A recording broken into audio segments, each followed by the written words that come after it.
एको कावै एको कुंचै तिसका होए उदारो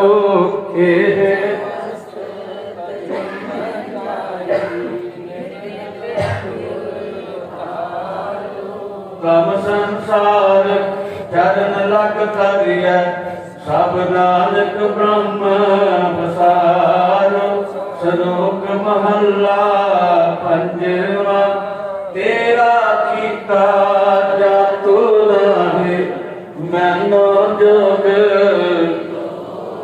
मैं निर्गुण आरे को गुण नाही आपे तरस पाए होए तरस पाया मेहरामत होए सतगुर सज्जन मिलया नानक नाम मिलै ता जीवा तरस पाया मेहरामत होए सतगुर सज्जन मिलया नानक नाम मिलै ता जीवा तन मन जीवै हरिया। एक ओंकार सतगुर प्रसाद राग माला राग एक संग पंच बरंगन संग अलप है अठौर नंदन। प्रथम राग भैरव करही पंच रागनी संग उचरही प्रथम भैरवी बिलावली पुण्या की गावै बंगले पुण्य असले की भई बारी है भैरव की पाचव नारे पंचम हरकत साख सुनाव है बंगालम मद माधव गाव है ललित बिलावल गावही अपनी अपनी पात अष्टपुत्र भैरव के गावे गायन पात्र द्वितीय माल कौ साख्याला पै संग रागनी पंचौथा पै गोंड करियर देव गंधारी गंधारी से होते उचारे तनासरी ये पांचौ गाई माल राग कौशक संगलाई मारू मस्त अंग में वारा प्रबल चंड कौशक्यो बारा खाओ खटयो पौरा नद गाए अष्टमाल कौशक संगलाए पुण्यायो भिंडोल पंचनाथ संग अष्ट सुत उठे तान कलोल गायन तार मिलावाए तेलंगी देव करी आई बसंती संदूर सुहाई सर से अधीरी लै पार जा सगलाई पंचवार जा सुरमानंद पास कर आए चंद्र बिंब मंगलन सोहाए सरस माने आहे बिनोदा गावे सरस बसंत कमोदा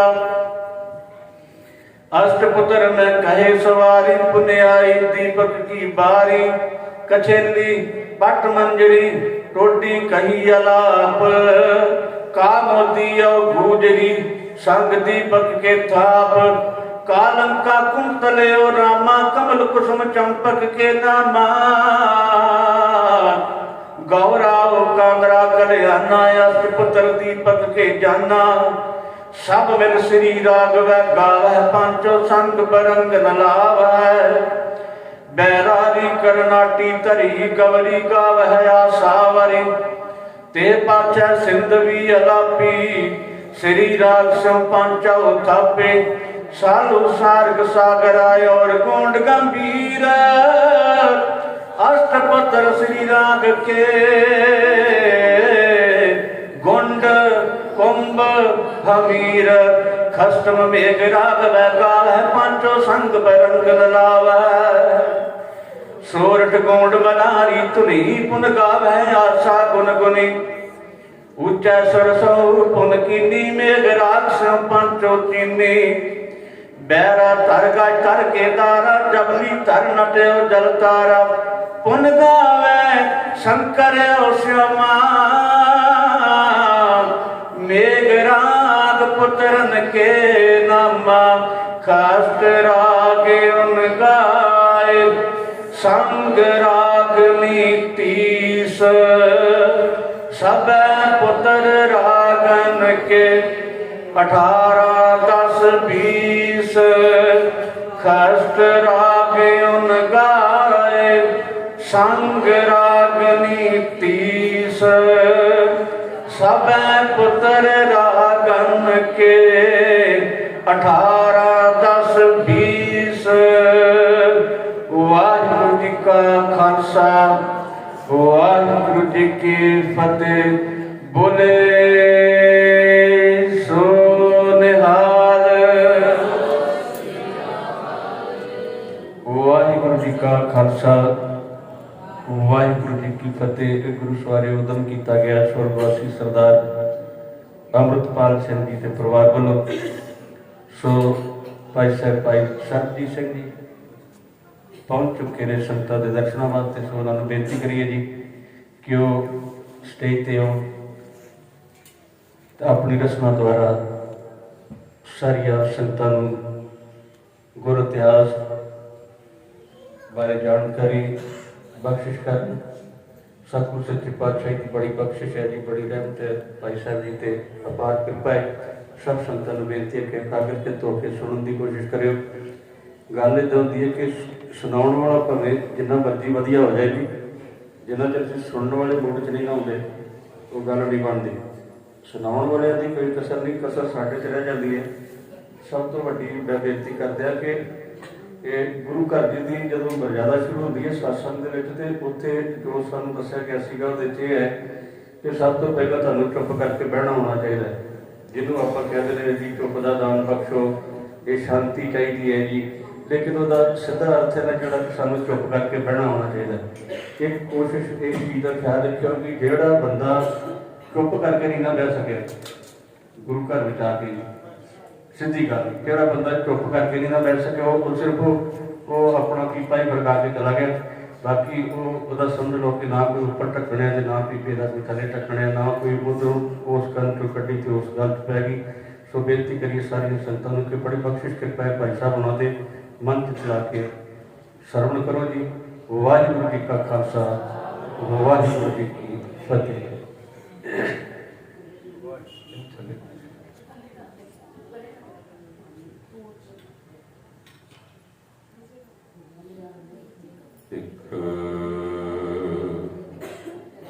ओंकार सतनाम करता पुरख निर्भव निर्वैर अकाल मूरत अजूनी सैभं गुर प्रसाद। कमाले करामात कायम करीम रजा बख्श राजिक रहा कुन रहीम। अमा बख्श बख्शिंदे ओ दस्तगीर खता बख्श रोजी देहो दिल पजीर। चिह मर्दी अखबर खामोशा कुनी के आतिश दामारा फरोजा कुनी। दुकालम परनासी दयालम स्वरूपे सदा अंग संगे अपंगं बेपुते। सब एक बात सब बरकत रोशने चिराग मुर्शद कामल नूरे नजर बर्द आलम शाह शाही शहनशाह वाली दो जहान सरवरे कायनात मुजस्समाए आबे हयात सारी मनुखता दे सांझे रहबर परम सन्मान जो साहिब सच्चे पातशाह धन धन धन श्री गुरु ग्रंथ साहिब महाराज जी की पावन पवित्र हजूरी के अंदर सुभायमान गुरु प्यारे गुरु सवारे सत संगी जन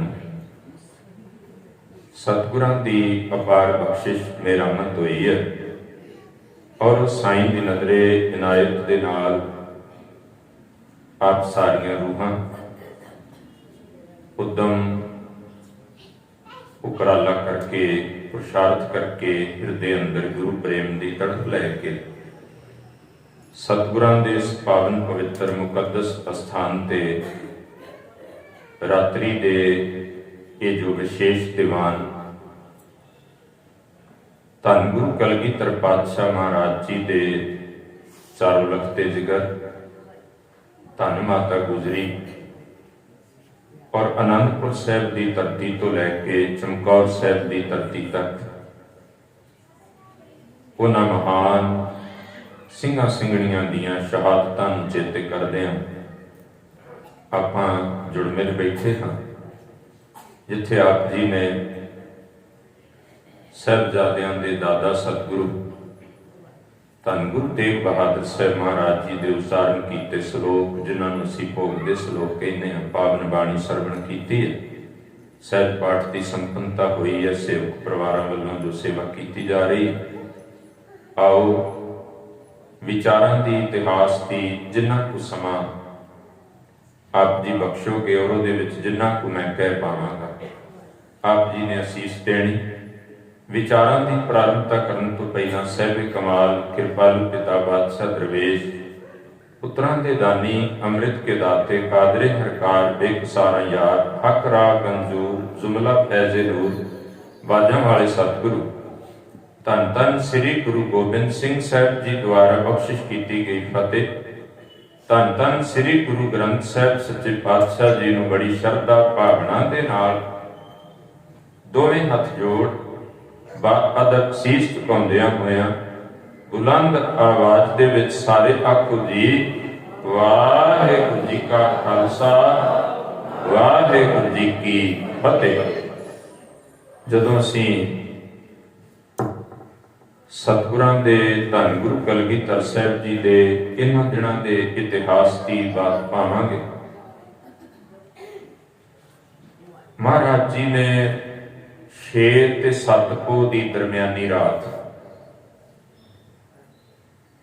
ਜਦੋਂ ਅਨੰਦਪੁਰ ਸਾਹਿਬ ਨੂੰ ਤਿਆਗਿਆ ਹੈ, ਛੱਡਿਆ ਸਰੀਰ ਕਰਕੇ, ਇਸ ਵਾਰ ਅੰਗਰੇਜ਼ੀ ਜਿਹੜੀ ਤਾਰੀਖ ਹੈ, ਕਿਉਂਕਿ ਇਹਦਾ ਥੋੜਾ ਬਹੁਤ ਫੇਰ ਬਦਲ ਹੁੰਦਾ ਰਹਿੰਦਾ ਹੈ, ਜਿਹੜੀਆਂ ਜੋ ਦੇਸੀ ਤਾਰੀਖਾਂ ਨੇ, ਜੋ ਦੇਸੀ ਸਾਲ ਦੇ ਮੁਤਾਬਕ ਉਹ 8 ਪੋਹ ਤੇ 13 ਪੋਹ ਹੀ ਅਸੀਂ ਦੋਨੋਂ ਡੇਟਾਂ ਨੂੰ ਦੇਖਦੇ।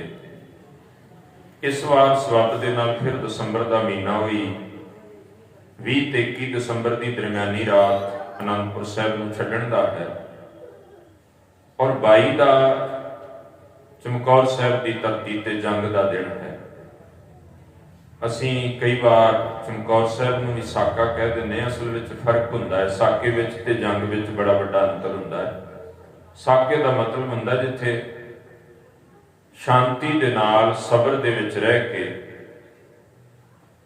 ਆਪਣਾ ਜੀਵਨ ਕੁਰਬਾਨ ਕਰ ਦਿੱਤਾ ਜਾਂਦਾ, ਜਿੱਥੇ ਹਥਿਆਰਬੰਦ ਹੋ ਕੇ ਲੜਿਆ ਨਹੀਂ ਜਾਂਦਾ। ਤੇ ਚਮਕੌਰ ਸਾਹਿਬ ਦਾ ਸਾਕਾ ਨਹੀਂ, ਚਮਕੌਰ ਸਾਹਿਬ ਦੀ ਧਰਤੀ ਤੇ ਜੰਗ ਹੋਇਆ। ਜੇ ਸਾਕੇ ਦੀ ਵਿਆਖਿਆ ਪੜ੍ਹਨੀ ਹੋਵੇ ਤੇ ਕਲਗੀਆਂ ਵਾਲੇ ਨੇ ਆਪ ਲਿਖੀ ਹੈ, ਤਿਲਕ ਜੰਜੂ ਰਾਖਾ ਪ੍ਰਭ ਤਾਕਾ, ਕੀਨੋ ਵੱਡੋ ਕਲੂ ਮੈਂ। ਇਹ ਸਾਕਾ ਸੀ। ਸਰਹੰਦ ਵੀ ਸਾਕਾ, ਕਿਉਂਕਿ ਸਾਹਿਬਜ਼ਾਦੇ ਹਥਿਆਰਬੰਦ ਹੋ ਕੇ ਨਹੀਂ ਉੱਥੇ ਲੜੇ, ਉਹ ਵੀ ਸਾਕਾ ਹੈ। ਗੁਰੂ ਤੇਗ ਬਹਾਦਰ ਸਾਹਿਬ ਦੀ ਸ਼ਹਾਦਤ ਵੀ ਸਾਕਾ ਹੈ, ਲੇਕਿਨ ਚਮਕੌਰ ਸਾਹਿਬ ਸਾਕਾ ਨਹੀਂ ਹੈ। ਚਮਕੌਰ ਸਿੰਘ ਤਾਂ ਸੂਰਮੇ ਜੂਝੇ ਨੇ ਔਰ ਜੋ ਮਹਾਰਾਜ ਜੀ ਨੇ ਬਚਨ ਕੀਤਾ, 1.25 ਲੱਖ ਦੇ ਨਾਲ ਇਕੱਲਾ ਇਕੱਲਾ ਭਿੜਿਆ। ਤੋ ਖੈਰ, ਮੈਂ ਮੁੱਢ ਤੋਂ ਤੁਹਾਨੂੰ ਥੋੜੀ ਜਿਹੀ ਬੇਨਤੀ ਤਾਂ ਕਰਨ ਲੱਗਾ ਕਿ ਜਦੋਂ ਅਸੀਂ ਬੱਚੇ ਸਾਨੂੰ ਪੁੱਛਣ ਵੀ ਅਨੰਦਪੁਰ ਸਾਹਿਬ ਤੁਸੀਂ ਕਹਿੰਦੇ ਹੋ ਛੱਡਿਆ, ਪਰ ਕਿਉਂ ਛੱਡਿਆ? ਛੱਡਣ ਦੀ ਗੱਲ ਕਿਉਂ ਆਈ? ਕਿ ਮਹਾਰਾਜ ਨੇ ਲੜਾਈ ਛੇੜੀ ਤਾਂ ਛੱਡਣ ਦੀ ਗੱਲ ਆਈ? ਪਰ ਇੱਕ ਇਹ ਵੀ ਆਪਣੇ ਜੇਲ੍ਹ ਵਿੱਚ ਜ਼ਰੂਰ ਟਿਕਾ ਲਿਓ, 4 ਜੰਗਾਂ 6ਵੇਂ ਜਾਮੇ ਵਿੱਚ ਤੇ 14 ਜੰਗਾਂ 10ਵੇਂ ਜਾਮੇ ਵਿੱਚ। ਬਾਕੀ ਛੋਟੀਆਂ ਮੋਟੀਆਂ ਲੜਾਈਆਂ ਹੋਰ ਵੀ ਬਣਦੀਆਂ, ਪਰ ਇਹਨਾਂ ਜੰਗਾਂ ਵਿੱਚੋਂ ਇੱਕ ਵੀ ਤੁਹਾਨੂੰ ਇਹ ਜੰਗ ਨਹੀਂ ਮਿਲੇਗਾ ਜਿਹਦੇ ਵਿੱਚ ਤਾਰੀਖ ਇਹ ਬੋਲਦੀ ਹੋਵੇ ਵੀ ਸਤਿਗੁਰੂ ਚੜ ਕੇ ਗਏ ਤੇ ਮਹਾਰਾਜ ਨੇ ਜੰਗ ਸ਼ੁਰੂ ਕੀਤਾ, ਇਹ ਨਹੀਂ ਮਿਲੇਗਾ। ਖਤਮ ਜ਼ਰੂਰ ਸਤਿਗੁਰਾਂ ਨੇ ਕੀਤੇ ਨੇ ਜੰਗ, ਚੜ ਕੇ ਹਮੇਸ਼ਾ ਵਿਰੋਧੀ ਆਏ ਜਿਹੜੇ ਅਕਾਰਨ ਵਿਰੋਧੀ ਬਣ ਗਏ, ਵੈਰ ਵਿਰੋਧ ਪਾਲ ਬੈਠੇ। ਉਹ ਚਾਹੇ ਪਹਾੜੀ ਰਾਜੇ ਹੋਣ, ਚਾਹੇ ਮੁਗਲ ਹੋਣ, ਤੇ ਚਾਹੇ ਕੋਈ ਵਕਤ ਦੀ ਹੋਰ ਹਕੂਮਤ ਦਾ ਬੰਦਾ ਹੋਵੇ, ਚੜ ਕੇ ਉਹ ਆਉਂਦੇ ਰਹੇ ਨੇ। ਪਹਿਲ ਉਹਨਾਂ ਨੇ ਕੀਤੀ ਹੈ, ਗੁਰੂ ਘਰ ਵੱਲੋਂ ਸ਼ਾਂਤੀ ਲਈ ਪਹਿਲ ਹੋਈ ਹੈ, ਅਮਨ ਲਈ ਪਹਿਲ ਹੋਈ ਹੈ, ਲੇਕਿਨ ਕਦੇ ਵੀ ਯੁੱਧ ਲਈ, ਲੜਾਈ ਲਈ ਪਹਿਲ ਨਹੀਂ ਕੀਤੀ ਗਈ। ਕਿਉਂਕਿ ਜੋ ਅਸੀਂ ਜ਼ਫਰਨਾਮਾ ਜਦੋਂ ਪੜ੍ਹਦੇ ਹਾਂ, ਇਹਨਾਂ ਦਿਨਾਂ ਵਿੱਚ ਤੁਸੀਂ ਸਰਵਣ ਵੀ ਕਰਨਾ, ਇਹ ਜ਼ਰੂਰ ਮੈਂ ਬੇਨਤੀ ਕਰਦੇ ਹਾਂ। ਜ਼ਫਰ ਅਰਬੀ ਦਾ ਸ਼ਬਦ ਹੈ। ਜ਼ਫਰ ਦਾ ਅਰਥ ਹੁੰਦਾ ਫਤਿਹ, ਜਿੱਤ।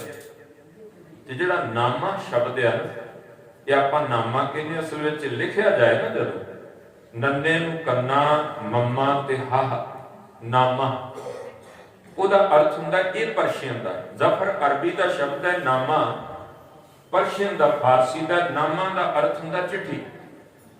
ਇਸੇ ਕਰਕੇ ਜਦੋਂ ਅਸੀਂ ਮਹਾਰਾਜ ਜੀ ਦਾ ਸਵੇਰੇ ਪ੍ਰਕਾਸ਼ ਕਰਦੇ ਹਾਂ ਨਾ, ਉਹ ਹੁਕਮਨਾਮਾ ਨਹੀਂ ਹੁੰਦਾ, ਉਹ ਮੁੱਖ ਵਾਕ ਹੁੰਦਾ। ਨਾਮਾ ਤਾਂ ਮਹਾਰਾਜ ਹੁਕਮਨਾਮੇ ਤਾਂ ਚਿੱਠੀਆਂ ਪਾਇਆ ਕਰਦੇ ਸਨ ਸਿੱਖਾਂ ਨੂੰ ਨਾ, ਜਿਹੜੀਆਂ ਚਿੱਠੀਆਂ ਭੇਜਿਆ ਕਰਦੇ ਸਨ। ਉਹ ਪ੍ਰਿੰਸੀਪਲ ਡਾਕਟਰ ਜਿਹੜਾ ਹੈ ਉਹ ਗੰਡਾ ਸਿੰਘ ਹੋਣਾ ਨੇ, ਉਹ ਕੁਝ ਹੁਕਮਨਾਮੇ ਜਿਹੜੇ ਨੇ ਉਹਨਾਂ ਨੇ ਸੰਪਾਦਿਤ ਵੀ ਕੀਤਾ। ਉਹ ਹੁਕਮਨਾਮੇ ਸਤਿਗੁਰਾਂ ਦੇ ਹੁਕਮ ਦੀ ਚਿੱਠੀ ਜਾਇਆ ਕਰਦੀ ਸੀ ਇਲਾਕਿਆਂ ਵਿੱਚ, ਵੀ ਭਾਈ ਆ ਸੰਗਤ ਇੱਥੇ ਪਹੁੰਚੇ, ਜੇ ਮਹਾਰਾਜ ਨੇ ਖਾਲਸੇ ਦੀ ਸਾਜਨਾ ਵੇਲੇ ਭੇਜੀਆਂ। ਤੋਂ ਇੱਕ ਵੱਖਰਾ ਵਿਸ਼ਾ ਹੈ। ਜਦੋਂ ਮਹਾਰਾਜ ਜੀ ਨੇ ਜ਼ਫਰਨਾਮੇ ਵਿੱਚ ਵੀ ਇਹ ਸ਼ਬਦ ਵਰਤਿਆ, ਸਤਿਗੁਰੂ ਕਹਿੰਦੇ ਮਜਬੂਰੀ ਆਣ ਬਣੀ ਔਰੰਗਜ਼ੇਬ ਕਿ ਮੈਨੂੰ ਤੀਰ ਤਲਵਾਰਾਂ ਨੂੰ ਲੈ ਕੇ ਮੈਦਾਨੇ ਜੰਗ ਵਿੱਚ ਆਉਣਾ ਪਿਆ। ਮਜਬੂਰੀ ਆਣ ਬਣੀ, ਮੇਰਾ ਸ਼ੌਂਕ ਨਹੀਂ ਸੀ, ਲੇਕਿਨ ਤੇਰੇ ਉਹਨਾਂ ਲੋਕਾਂ ਨੇ ਐਸਾ ਕੁਝ ਕਰ ਦਿੱਤਾ ਕਿ ਮੈਨੂੰ 20 ਪੱਥੇ ਦੇ ਵਿੱਚੋਂ ਤੀਰ ਕੱਢਣੇ ਪਏ ਤੇ ਹੱਥ ਵਿੱਚ ਕਮਾਨ ਪਕੜਨੀ ਪਈ। ਅਸਲ ਵਿੱਚ ਕਹਾਣੀ ਕੀ ਹੈ? 1665 ਵਿੱਚ ਅਨੰਦਪੁਰ ਸਾਹਿਬ ਵਸਿਆ, ਗੁਰੂ ਤੇਗ ਬਹਾਦਰ ਸਾਹਿਬ ਨੇ ਵਸਾਇਆ। ਇਹਦਾ ਪਿਛੋਕੜ ਹੋਰ ਵੇਖਣਾ ਹੋਵੇ ਤੇ ਰਾਜਾ ਕਲਿਆਣ ਚੰਦ, ਉਹਦਾ ਪੁੱਤਰ ਹੈ ਅੱਗੋਂ ਜਾ ਕੇ ਤਾਰਾ ਚੰਦ। ਕਲਿਆਣ ਚੰਦ ਦਾ ਤਾਰਾ ਚੰਦ ਹੈ, ਤਾਰਾ ਚੰਦ ਦਾ ਦੀਪ ਚੰਦ ਹੈ, ਦੀਪ ਚੰਦ ਦਾ ਅੱਗੋਂ ਭੀਮ ਚੰਦ ਹੈ, ਤੇ ਭੀਮ ਚੰਦ ਦਾ ਅਜਮੇਰ ਚੰਦ ਹੈ। ਜਿਹੜਾ ਤਾਰਾ ਚੰਦ ਤੇ ਕਲਿਆਣ ਚੰਦ ਹੈ, ਬਾਪ ਤੇ ਪੁੱਤਰ ਦੋਨੋਂ ਗਵਾਲੀਅਰ ਦੇ ਕਿਲੇ ਵਿੱਚ ਕੈਦ ਸਨ। ਭਾਵ ਕਿ ਭੀਮ ਚੰਦ ਕਹਿਲੂਰੀਏ ਦੇ ਜੀ ਦਾ ਬਹੁਤ ਨਾਮ ਆਉਣਾ ਹੈ ਜਦੋਂ ਅਸੀਂ ਇਤਿਹਾਸ ਪੜ੍ਹਨਾ ਹੈ। ਉਹਦੇ ਇਹ ਦਾਦਾ ਤੇ ਪੜਦਾਦਾ ਦੋਨੋਂ, ਇਹਦੇ ਬਾਪ ਦਾ ਨਾਮ ਜਿਹੜਾ ਸੀ ਉਹ ਦੀਪ ਚੰਦ ਸੀ।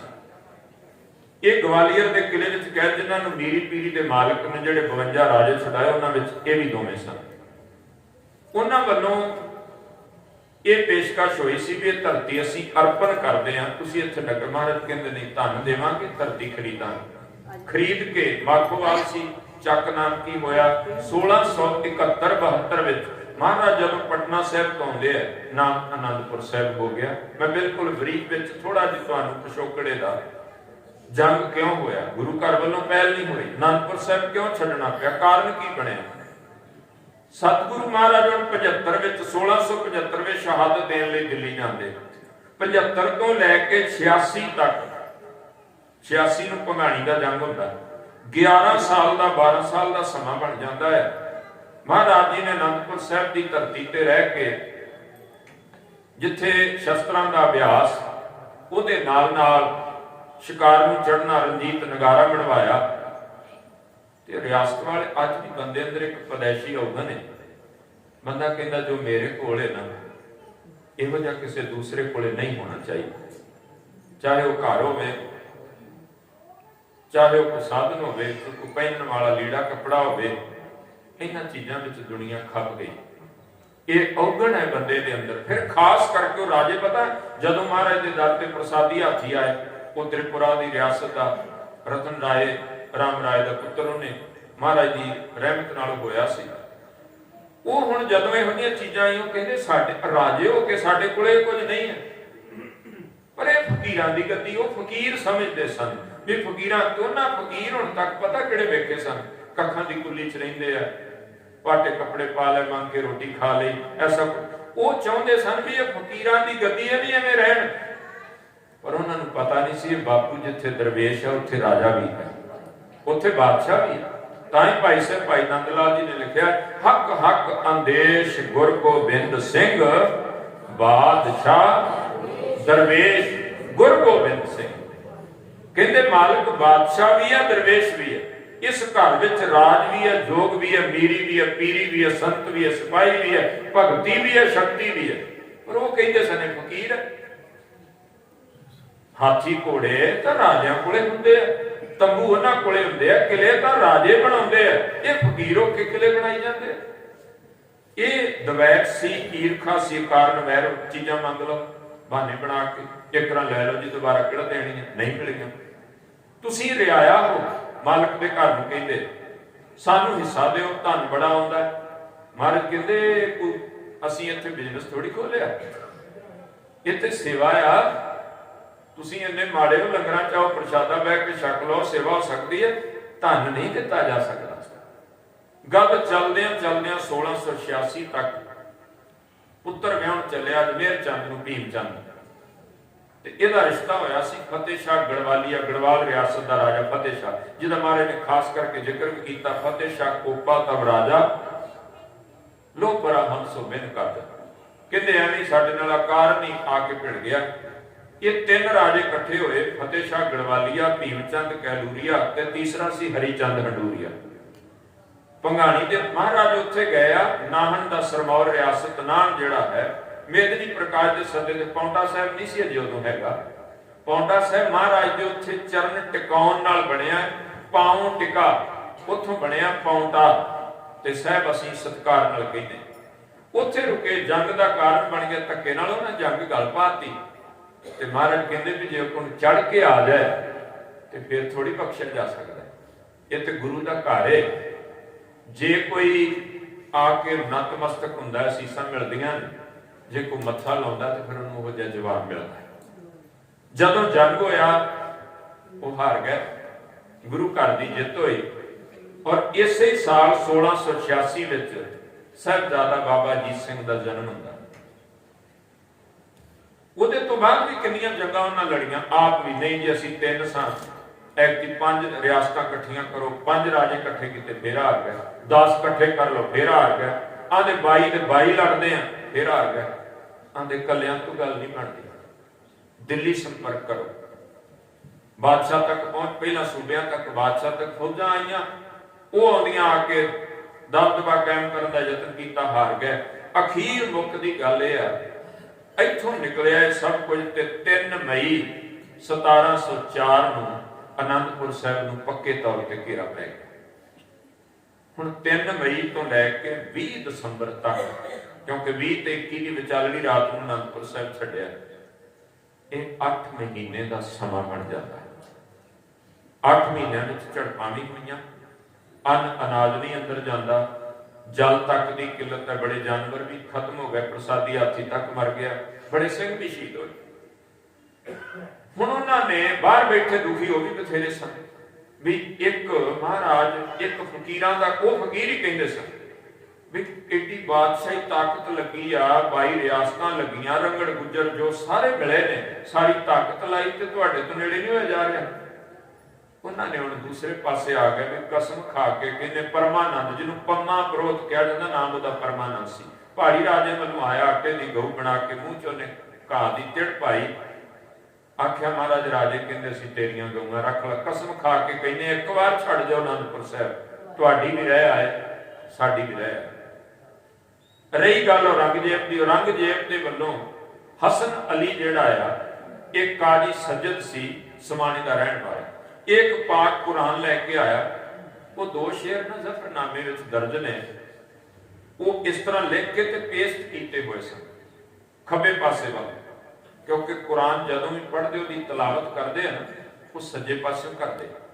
ਜਦੋਂ ਵੀ ਉਰਦੂ, ਪਰਸ਼ੀਅਨ, ਅਰਬੀ ਪੜ੍ਹੀ ਜਾਂਦੀ, ਉਹ ਇਧਰੋਂ ਐਨ ਪੜ੍ਹਦੇ। ਆਪਾਂ ਜਦੋਂ ਪੜ੍ਹਦੇ ਆ, ਆਪਾਂ ਖੱਬੇ ਪਾਸੇ ਸੱਜੇ, ਜਿਹੜੀ ਪੰਜਾਬੀ ਦੀ ਸ਼ੁਰੂਆਤ ਹੁੰਦੀ, ਜਿਵੇਂ ਗੁਰੂ ਗ੍ਰੰਥ ਸਾਹਿਬ ਦੀ ਸ਼ੁਰੂਆਤ ਹੁੰਦੀ, ਪਰ ਜਿਹੜੀ ਕੁਰਾਨ ਹੈ ਉਹ ਸੱਜੇ ਪਾਸੋਂ ਖੱਬੇ ਵੱਲ ਨੂੰ ਸ਼ੁਰੂ ਹੋਣਾ। ਇਸੇ ਕਰਕੇ ਉਹਦੇ ਖੱਬੇ ਵਾਲੇ ਪਾਸੇ ਜਿਹੜਾ ਸੀ ਉਹ ਪੇਸਟ ਕੀਤੇ ਹੋਏ ਦੋਨੋਂ ਚੀਜ਼ਾਂ ਲਿਖ ਕੇ, ਔਰ ਲਿਖਿਆ ਉਹਦੇ ਉੱਤੇ ਕੀ ਸੀ, ਦਰ ਤਸ਼ਰੀਫ ਕਸਬਾ ਕਾਂਗੜ ਕੁਨਤ। ਇਹਦੇ ਮਾਇਨੇ ਆ, ਤੁਸੀਂ ਕਾਂਗੜ ਦੀ ਧਰਤੀ ਤੇ ਤਸ਼ਰੀਫ ਲੈ ਆਓ, ਵਜ੍ਹਾ ਬਸ ਮੁਲਾਕਾਤ ਬਾਹਮ ਸ਼ਬਦ, ਉੱਥੇ ਆਪਣੀ ਮੁਲਾਕਾਤ ਹੋਏਗੀ, ਆਪਾਂ ਗੱਲਬਾਤ ਰਾਹੀਂ ਮਹਾਰਾਜ ਮਸਲਾ ਹੱਲ ਕਰਾਂਗੇ। ਬੈਰਾੜੇ ਕੌਮ ਜਿਹੜੀ ਉੱਥੋਂ ਦੀ ਬੈਰਾੜ ਕੌਮ, ਉੱਥੋਂ ਦੇ ਵਸਣ ਵਾਲੇ, ਉਹ ਮੇਰੀ ਆਗਿਆ 'ਚ ਨੇ, ਮੇਰੀ ਰਿਆਇਆ, ਤੁਹਾਨੂੰ ਕੋਈ ਤੁਹਾਡੇ ਮਾਨ ਸਨਮਾਨ ਨੂੰ ਠੇਸ ਨਹੀਂ ਹੋਏਗੀ। ਅਨੰਦਪੁਰ ਸਾਹਿਬ ਤਿਆਗੋ, ਕੋਈ ਹੱਲਾ ਨਹੀਂ ਕਰੇਗਾ, ਆਪਣਾ ਸਭ ਜੋ ਕੁਝ ਲੈ ਕੇ ਜਾਣਾ ਚਾਹੁੰਦੇ ਜਾਓ। ਤੇ ਮਹਾਰਾਜ ਉੱਥੇ ਬੈਠ ਕੇ ਗੱਲ ਕਰਦੇ ਆ। ਅੱਲਾ ਯਾਰ ਖਾਂ ਜੋਗੀ ਮੁਸਲਮਾਨ ਲਿਖਾਰੀ ਲਿਖਦਾ, ਕਹਿੰਦਾ ਕਿ ਖਬਰ ਪਹੁੰਚੀ ਅਨੰਦਪੁਰ ਸਾਹਿਬ, ਜਦੋਂ ਕਾਜੀ ਆਇਆ, ਪੰਮਾ ਪ੍ਰੋਤ ਆਇਆ ਨਾ, ਇਤਲਾਹ ਹੋਈ ਕਿ ਕਾਸਦ ਇੱਕ ਆਇਆ ਹੈ। ਕਾਸਦ ਦੂਤ ਸੁਨੇਹਾ ਲੈ ਕੇ, ਮੈਸੇਂਜਰ ਜਿਹੜਾ ਹੈ, ਇਤਲਾਹ हुई कि कासद एक आया है सरहंद के, कहते सरहंद दे वजीदे दे राही सरहंद से औरंगजेब का फरमान लाया है। वो लैके आया, की लैके आया भी आनंदपुर साहब छड़ दे। सिंह इकत्र होए, महाराज ਆਪਾਂ ਨੂੰ ਮੰਨ ਲੈਣਾ ਚਾਹੀਦਾ। सतगुरु कहते भी भाई इन्हां दा ईमान, इन्हां दा धर्म जिहड़ा ना फरेब तो वध के कुछ नहीं। दुआइयां देंदे ने पर इन्हां धर्म ईमान नाल मतलब कोई नहीं, वास्ता कोई नहीं। इन्हां आंदे ने महाराज अंदर भी भुख नाल घुल रहे हैं, बाहर जावां कम से कम लड़ांगे तो सही, युद्ध करांगे, करनगे भी ऐसा। महाराज तैयार होए। जदों असीं ये शब्द ना कदे भी वरतीए भी सतगुरां नाल उन्हां ने धोखा कीता, धोखा नहीं कीता ना। धोखा हो सकदा मेरे नाल, तुहाडे नाल, असीं आम बुद्धि दे लोक हां, सानू कोई चीट कर सकदा है, साडे नाल धोखा हो सकदा, फ्रॉड हो सकदा है। कलगियां वाले नूं कौन चीट कर सकदा है? गुरु नाल धोखा कौन कर सकदा है? गुरु ते समर्थ है। इसे करके सतगुरु सब जानते हैं, सब कुछ जानदियां होया भी महाराज जी ने उन्होंने धर्म ईमान की एक इज्जत रखी है भी कल कोई ना आखे जी जे किते महाराज छड़ जाते आनंदपुर साहब ते शायद जंग नहीं सी होना, शायद गल होर हुंदी, हुंदा ना आम लोग गल करते। सतगुरां ने आख्या कोई बात नहीं, तुसीं कहंदे हो चलांगे। 6 ते 7 दसंबर की विचालड़ी रात, अद्धी रात नूं आनंदपुर साहब छड्डण दी तैयारी। महाराज ने एक बार विखाया भी मैं उस पासे नहीं विस्तार पे जावांगा भी साडा पहला खजाना जाएगा, गड्डियां ते भेजिया, को हड जेड़े ने पशुआं दे सन, को लिद दे बोरे, को होर टुटे जोड़े, उत्ते सोहणे दशाले पाते टुट के पै गए। वे महाराज कहंदे देख लो इन्हां दा ईमान, इन्हां दीयां कसमां। पर फिर भी आनंदपुर साहब छड्डण दी तैयारी कीती। महाराज तुरन तो पहला ये ना जे तुसीं दर्शन कीते ते औ भला, जे नहीं गए ना, आप जो आनंदपुर साहब जाने ना, असी जाने केसगढ़ साहब, तख्त श्री केसगढ़ साहब दर्शन कर लै, हादे असी आनंदगढ़ साहब कोले मत्था टेक लेने, ते वध तो वध को तारागढ़ तक चले जाता है, ते भाई सिर भाई कन्हैया जी का स्थान जिथों मशक पढ़ते रहे, इन्ने क स्थानां ते असी दर्शन करते हैं। पर जिहड़ा असल स्थान है ना, जिथे महाराज जी का परिवार रहा, जिथे परिवारक रहत सी, वो आनंदगढ़ नहीं सी, वो घर नहीं सी, वो तो किला सी। जिहड़ी रहैत सी ना उत्थे, जदों हुण जाओ जिन्हां ने दर्शन कीते वधिया, उत्थे गुरुद्वारा भोरा साहिब है आनंदपुर साहिब। ये जिहड़ा भोरा साहिब है ना, असल विच गुरु तेग बहादुर साहिब जी, कलगीधर पिता, मातावां, साहिबजादे तिन्नां दा जन्म उत्थे होया। भोरा साहिब वो स्थान बनिया होया उत्थे, वो भी, और कश्मीरी पंडित भी उत्थे फरियादी होए, उत्थे परिवार रहिंदा सी। आनंदगढ़ किले च तां लास्ट मूवमेंट ते जदों आनंदपुर साहिब छड्डना, उदों उत्थे आके इकट्ठे होए, क्योंकि तारागढ़ किला भी खाली करना पिया, लोहगढ़ किला भी छड्डना पिया, सब इत्थे आ गए सन। हुण महाराज गए ने सीसगंज साहिब, जिथे गुरु तेग बहादुर साहिब दे सीस दा संस्कार कीता सी, अरदास कीती। अरदास करन तो बाद परिक्रमा कीती। भाई गुरबख्श सिंह उदासी उत्थे अमृत छकिया सी, गुरु के प्यारे ने, गुरु वाला सी, वो खलोता उत्थे ना, बड़ी ओहदी भावना सी उस स्थान ते, झाड़ू फेरदा, चौंकड़ा मार के बहिंदा ध्यान विच, महाराज दे परत के दर्शन करदा। सतगुरु कहंदे ने गुरबख्शियां, तुसीं इत्थे पिता जी दे स्थान ते रहना, सेवा करनी ते दीवा जगदा रखी, क्योंकि जगदे हुए दीवे वसदे हुए घरां दी निशानी हुंदे। ਉਹਦੇ ਵਾਰਸਾਂ ਦੇ ਹੋਣ ਦਾ ਪ੍ਰਤੀਕ ਹੁੰਦੇ ਵੀ ਇਹਦੇ ਵਾਰਸ ਅਜੇ ਜਿਉਂਦੇ ਨੇ। ਉਹਨੇ ਹੱਥ ਜੋੜ ਕੇ ਬੇਨਤੀ ਕੀਤੀ, ਕਹਿੰਦਾ ਦਾਤਾ ਕਹਿਆ ਤੇਰਾ ਸਿਰ ਮੱਥੇ, ਹੁਕਮ ਸਾਧਿਆ, ਪਰ ਜਿਹੜੇ 8 ਮਹੀਨਿਆਂ ਦੇ ਬਾਅਦ ਘੇਰਾ ਪਾ ਕੇ ਬੈਠੇ ਕਚੀਚੀਆਂ ਲੈਂਦੇ ਨੇ, ਤੁਸੀਂ ਜਾਓਗੇ ਕਿਹੋ ਜੀ ਹਾਲਤ ਕਰਨਗੇ ਇੱਥੋਂ ਦੀ। ਤੇ ਤੇਰੇ ਤੋਂ ਬਗੈਰ ਇੱਥੇ ਸੰਗਤ ਲਹਿਰਾਂ ਬਹਿਰਾਂ ਲੱਗੀਆਂ, ਤੁਸੀਂ ਜਾਓਗੇ, ਇੱਥੇ ਹੋਣਾ ਕਿੰਨੇ ਆ ਗੁਜ਼ਾਰਾ। ਮਹਾਰਾਜ ਕਹਿੰਦੇ ਜਿਹੜਾ ਮੈਂ ਲਿਖਿਆ ਨਾ ਕਲਮ ਨਾਲ ਇੱਕ ਇੱਕ ਵਚਨ, ਉਹ ਐਵੇਂ ਨਹੀਂ ਲਿਖਿਆ, ਜੇ ਲਿਖਿਆ ਨਾ ਕਿਹਾ ਨਾ ਕਿ ਤੇਗ ਬਹਾਦਰ ਸਿਮਰਿਆ ਘਰ ਨੌਨ ਤੇ ਆਵੇ ਧਾਏ ਸਭ ਥਾਈ ਹੋਏ, ਗੁਰਬਖਸ਼ਿਆ ਉਹ ਦਾਤਾ ਸਹਾਈ ਹੋਵੇਗਾ। ਤੇ ਚੇਤਾ ਰੱਖੀ ਤੱਤੀ ਬਾਤ ਤੱਕ ਨਹੀਂ ਲੱਗੇਗੀ ਤੈਨੂੰ, ਭਾਵੇਂ ਲੱਖ ਦੇ ਚੱਲਣ। ਔਰ ਹੋਇਆ ਵੀ ਇਸ ਤਰ੍ਹਾਂ। ਉਹ ਸੱਤ ਕਰਕੇ ਉੱਥੇ ਸੇਵਾ ਵਿੱਚ ਜੁਟ ਗਿਆ। ਮਹਾਰਾਜ ਤੁਰੇ 500 ਤੋਂ 600 ਦਾ ਇਹ ਜਥਾ ਸੀ ਜੋ ਅਨੰਦਪੁਰ ਸਾਹਿਬ ਤੋਂ ਤੁਰਿਆ। ਉਹਦੇ ਵਿੱਚ ਸਤਿਗੁਰਾਂ ਦੇ ਦੋਨੋਂ ਮਹਿਲ, ਮਾਤਾ ਸਾਹਿਬ ਕੌਰ, ਮਾਤਾ ਸੁੰਦਰੀ ਜੀ। ਮਾਤਾ ਜੀਤੋ ਜੀ 1700 ਈਸਵੀ ਸੰਨ ਚ ਅਕਾਲ ਚਲਾਣਾ ਕਰ ਗਏ ਸਨ।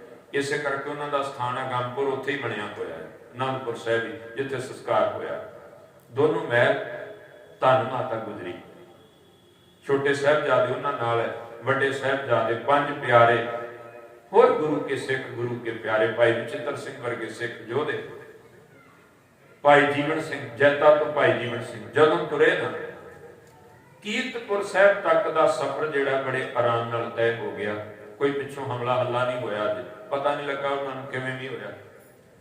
ਕੀਰਤਪੁਰ ਸਾਹਿਬ ਧੰਨ ਗੁਰੂ ਕਲਗੀਧਰ ਸਾਹਿਬ ਮਹਾਰਾਜ ਜੀ ਦੇ ਤਾਇਆ ਜੀ ਦਾ ਪਰਿਵਾਰ ਰਹਿੰਦਾ ਸੀ। ਬਾਬਾ ਸੂਰਜਮਲ ਗੁਰੂ ਤੇਗ ਬਹਾਦਰ ਸਾਹਿਬ ਦੇ ਵੱਡੇ ਭਰਾਤਾ ਨੇ, ਗੁਰੂ ਕਲਗੀਧਰ ਸਾਹਿਬ ਦੇ ਤਾਇਆ ਜੀ ਲੱਗਦੇ ਆ। ਉਹਨਾਂ ਦੇ ਪੋਤਰੇ ਨੇ ਸ਼ਿਆਮ ਸਿੰਘ ਤੇ ਗੁਲਾਬ ਸਿੰਘ, ਜਿਨ੍ਹਾਂ ਨੂੰ ਗੁਲਾਬ ਰਾਏ ਤੇ ਸ਼ਿਆਮ ਸਿੰਘ ਵੀ ਕਿਹਾ ਜਾਂਦਾ। ਉੱਥੇ ਆ ਕੇ ਵੱਡਿਆਂ ਦੇ ਸਥਾਨ ਤੇ ਨਮਸਕਾਰ ਕੀਤੀ।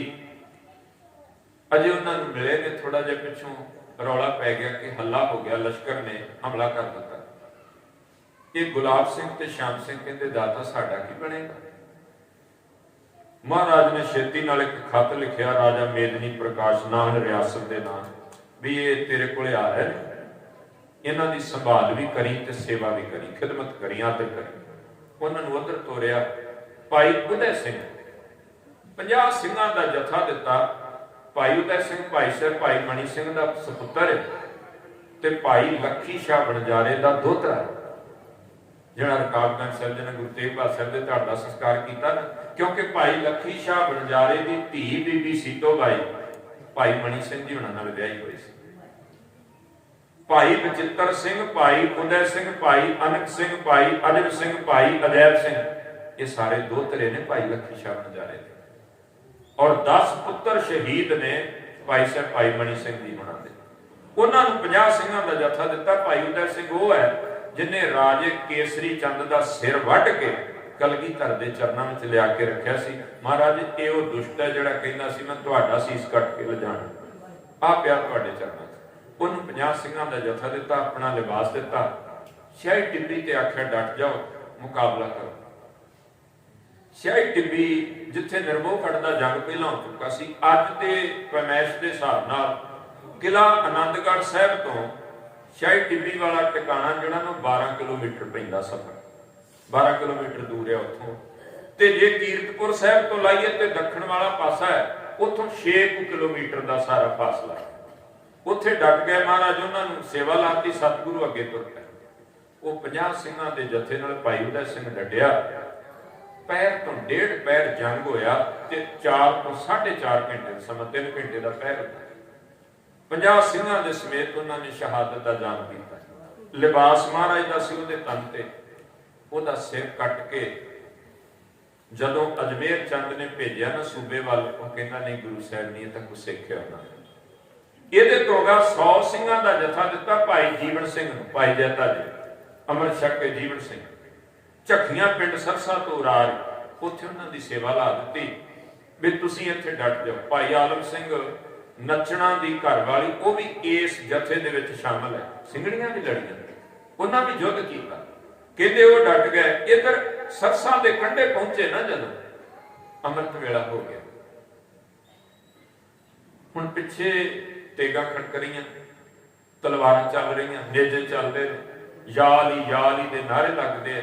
ਸਿੰਘ ਇਧਰੋਂ ਜੰਗੀ ਨਾਰੇ ਲਾ ਕੇ ਲੜ ਰਹੇ।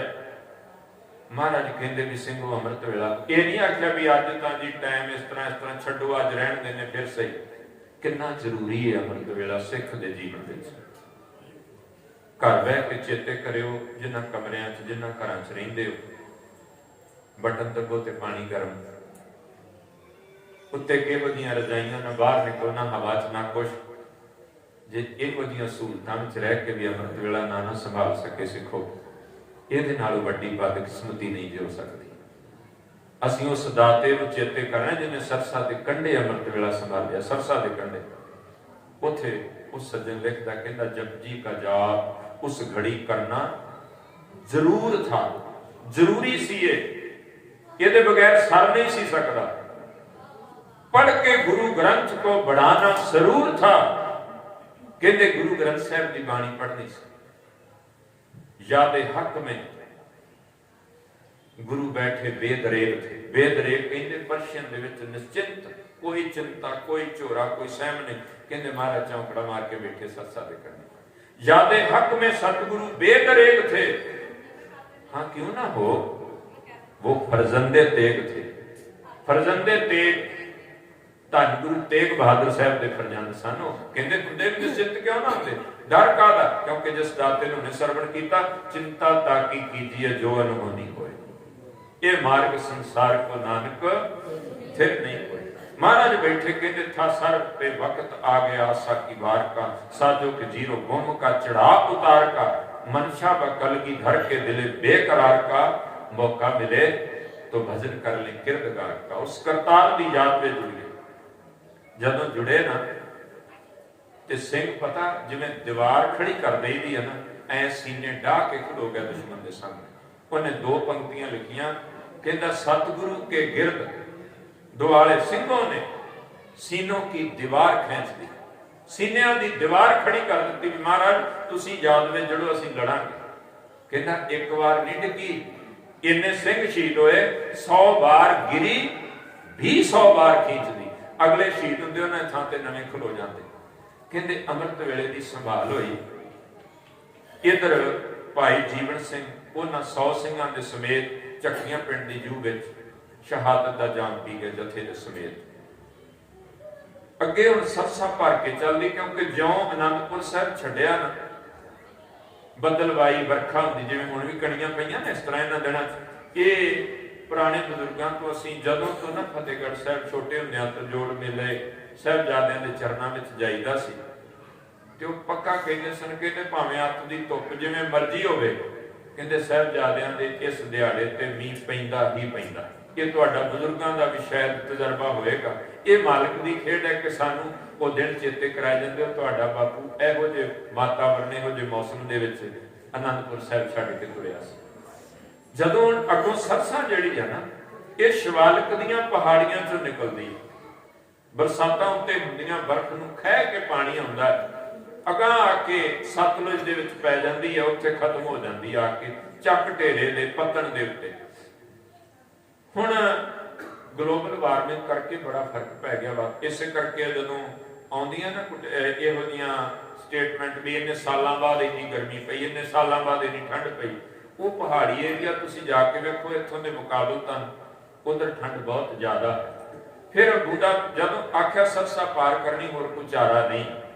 ਸਰਸਾ ਦੇ ਵਿੱਚ ਜਦੋਂ ਘੋੜੇ ਠਿੱਲੇ ਨਾ, बड़े ग्रंथ सरसा की भेंट होए, विद्या सागर तक बड़े सिंह भेंट हो गए, बहुत रुड़ गए, कोई लगा दूर जाके किनारे रल नहीं सकिया। महाराज का अपना परिवार तिना हिस्सों च वंडिया गया। कलगीधर पिता वड्डे साहिबजादे 5 प्यारे उन्होंने इधर पार किया। मतावा सतगुरां दे महल भाई मनी सिंह वो पार होए, ते इत्थे इन्हां नूं भाई जवाहर सिंह जिहदा पहला नाम जवाहर मल अरोड़ा खत्तरी दिल्ली का रहने वाला सी। ਅਸੀਂ ਇਹਨਾਂ ਹੁਣ ਤੱਕ ਸੁਣਦੇ ਨਾ ਵੀ ਭਾਈ ਮਣੀ ਸਿੰਘ ਨਾਲ ਦਿੱਲੀ ਚਲੇ ਗਏ, ਪਰ ਕੌਣ ਲੈ ਕੇ ਗਿਆ, ਕਿਹਦੇ ਘਰ ਗਏ? ਅਸਲ ਵਿੱਚ ਸਰਸਾ ਪਾਰ ਕਰਦਿਆਂ ਘਨੌਲੀ ਵਾਲਾ ਜਿਹੜਾ ਉੱਥੇ ਇਹ ਭਾਈ ਜਵਾਹਰ ਸਿੰਘ ਮਿਲਿਆ, ਇਹਦੇ ਨਾਲ ਭਾਈ ਧੰਨਾ ਸਿੰਘ ਸੀ, ਦੋਨੋਂ ਦਿੱਲੀ ਤੋਂ ਨੇ। ਇਹ ਆ ਕੇ ਮਿਲੇ, ਮਹਾਰਾਜ ਸੇਵਾ, ਸਤਿਗੁਰੂ ਕਹਿੰਦੇ ਤੁਸੀਂ ਅਸੀਂ ਅਜੇ ਜੰਗ ਕਰਨਾ, ਯੁੱਧ ਹੋਣੇ ਨੇ, ਤੇ ਦੁਸ਼ਮਣ ਦੇ ਹੱਥ ਭੁੱਜੀ ਆਏ ਬੇਪਤ ਕਰਨਗੇ, ਮਹਿਲਾਂ ਨੂੰ ਸੁਰੱਖਿਅਤ ਥਾਂ ਤੇ ਪਹੁੰਚਾਇਆ ਜਾਏ। ਉਹਨਾਂ ਆਖਿਆ ਮਹਾਰਾਜ ਅਸੀਂ ਦਿੱਲੀ ਲੈ ਜਾਂਦੇ ਹਾਂ, ਪਰ ਇਹ ਜਿਹੜਾ 7 ਪੋਹ ਦਾ ਦਿਨ ਚੜਿਆ, ਦਿਨ 'ਚ ਸਫ਼ਰ ਕਰਨਾ ਖਤਰੇ ਤੋਂ ਖਾਲੀ ਨਹੀਂ। ਰਾਤ ਨੂੰ ਸਫ਼ਰ ਕਰਾਂਗੇ ਦਿੱਲੀ ਨੂੰ, ਦਿਨੇ ਕਿੱਥੇ ਜਾਓਗੇ? ਭਾਈ ਜਵਾਹਰ ਸਿੰਘ ਕਹਿੰਦਾ ਰੋਪੜ 'ਚ ਨਾ ਮੇਰੇ ਰਿਸ਼ਤੇਦਾਰ ਤੇ ਅਸੀਂ ਉਹਨਾਂ ਦੇ ਘਰ ਚਲੇ ਜਾਂਦੇ ਹਾਂ, ਰਾਤ ਉੱਥੇ ਕੱਟ ਲੈਂਦੇ ਹਾਂ। ਅਸੀਂ ਦਿਨ ਦਾ 7 ਪੋਹ ਦਾ ਤੇ ਰਾਤ ਨੂੰ ਉੱਥੋਂ ਅਸੀਂ ਚੱਲ ਪਾਵਾਂਗੇ ਦਿੱਲੀ। ਇਹ 7 ਸਰੀਰ ਸਨ, ਮਾਤਾ ਸਾਹਿਬ ਕੌਰ, ਮਾਤਾ ਸੁੰਦਰੀ, 2 ਗੋਲੀਆਂ, ਬੀਬੋ ਤੇ ਭਾਗੋ, 4 5ਵੇਂ ਭਾਈ ਮਨੀ ਸਿੰਘ ਜੀ, 6ਵੇਂ ਭਾਈ ਜਵਾਹਰ ਸਿੰਘ ਤੇ 7ਵਾਂ ਭਾਈ ਧੰਨਾ ਸਿੰਘ। ਇਹ ਨਾ ਰੋਪੜ ਵਿੱਚ ਹੁਣ ਸਥਾਨ ਜਾ ਕੇ ਲੱਭਾ ਆ, ਬੜੇ ਸਮੇਂ ਤੋਂ ਬਾਅਦ। ਵੇਖੋ ਕਿੰਨੇ 100 ਸਾਲ ਬੀਤ ਗਏ, 300 ਸਾਲ ਤੋਂ ਉੱਤੇ ਦਾ ਸਮਾਂ ਹੋ ਗਿਆ। ਉਹ ਗੁਰੂ ਕੇ ਪਿਆਰੇ ਦੇ ਚਰਨਾਂ ਨੂੰ ਨਮਸਕਾਰ ਹੈ। ਏਡੀ ਸੇਵਾ ਜਿਹਨੇ ਕੀਤੀ, ਇੰਨੀਆਂ ਖੋਜਾਂ, ਫਿਰ ਉਹ ਤੋਂ ਬਾਅਦ ਧਨ ਦੇ ਕੇ ਘਰ ਖਰੀਦਿਆ। ਇਹ ਰੋਪੜ ਦੇ ਵਿੱਚ ਨਾ ਉੱਚਾ ਖੇੜਾ ਮੁਹੱਲਾ ਪੈਂਦਾ, ਜੇ ਕਿਤੇ ਨਹੀਂ ਦਰਸ਼ਨ ਕੀਤੇ ਹੁਣ ਜਾਓਗੇ ਨਾ ਜਦੋਂ ਪੁੱਛਿਓ ਉੱਥੇ, ਉਹ ਨਾ ਘਰ ਮੈਨੂੰ ਵੇਖਣ ਦਾ ਮੌਕਾ ਪਰ ਬਿਲਕੁਲ ਇਨਵੇਂ ਨੇ ਜੋ ਉਸੇ ਤਰ੍ਹਾਂ ਹੀ ਅਜੇ ਨੂੰ ਢਾਟ ਵਾਈ, ਨਵਾਂ ਸੰਗੇ ਮਰਮਰਾ ਕੁਝ ਨਹੀਂ ਲੱਗਾ। ਉਹ ਕੋਠੜੀਆਂ ਦੋਨੇ ਉਸੇ ਤਰ੍ਹਾਂ ਬਣੀਆਂ ਜਿੱਥੇ ਮਾਤਾਵਾਂ ਮਾਤਾ ਸਾਹਿਬ ਕੌਰ, ਮਾਤਾ ਸੁੰਦਰੀ ਜੀ ਨੇ ਵਿਸ਼ਰਾਮ ਕੀਤਾ। ਉਹ ਪੌੜੀਆਂ ਉਸੇ ਤਰ੍ਹਾਂ ਜਿੱਥੋਂ ਭਾਈ ਮਣੀ ਸਿੰਘ ਲੰਘ ਕੇ ਗਏ। ਉਹ ਘਰ ਜਿਹੜਾ ਹੈ ਹੁਣ ਪ੍ਰਾਪਤ ਹੋਇਆ। ਉਧਰ ਰਹੇ ਤੇ ਰਾਤ ਨੂੰ ਦਿੱਲੀ ਨੂੰ ਤੁਰੇ। ਇਧਰ ਮਹਾਰਾਜ ਕਲਗੀਧਰ ਪਾਤਸ਼ਾਹ ਵੱਡੇ ਸਾਹਿਬਜ਼ਾਦਿਆਂ ਦੇ ਨਾਲ ਜਦੋਂ ਕੋਟਲਾ ਨਿਹੰਗ ਖਾਨ ਦੇ ਘਰ ਗਏ।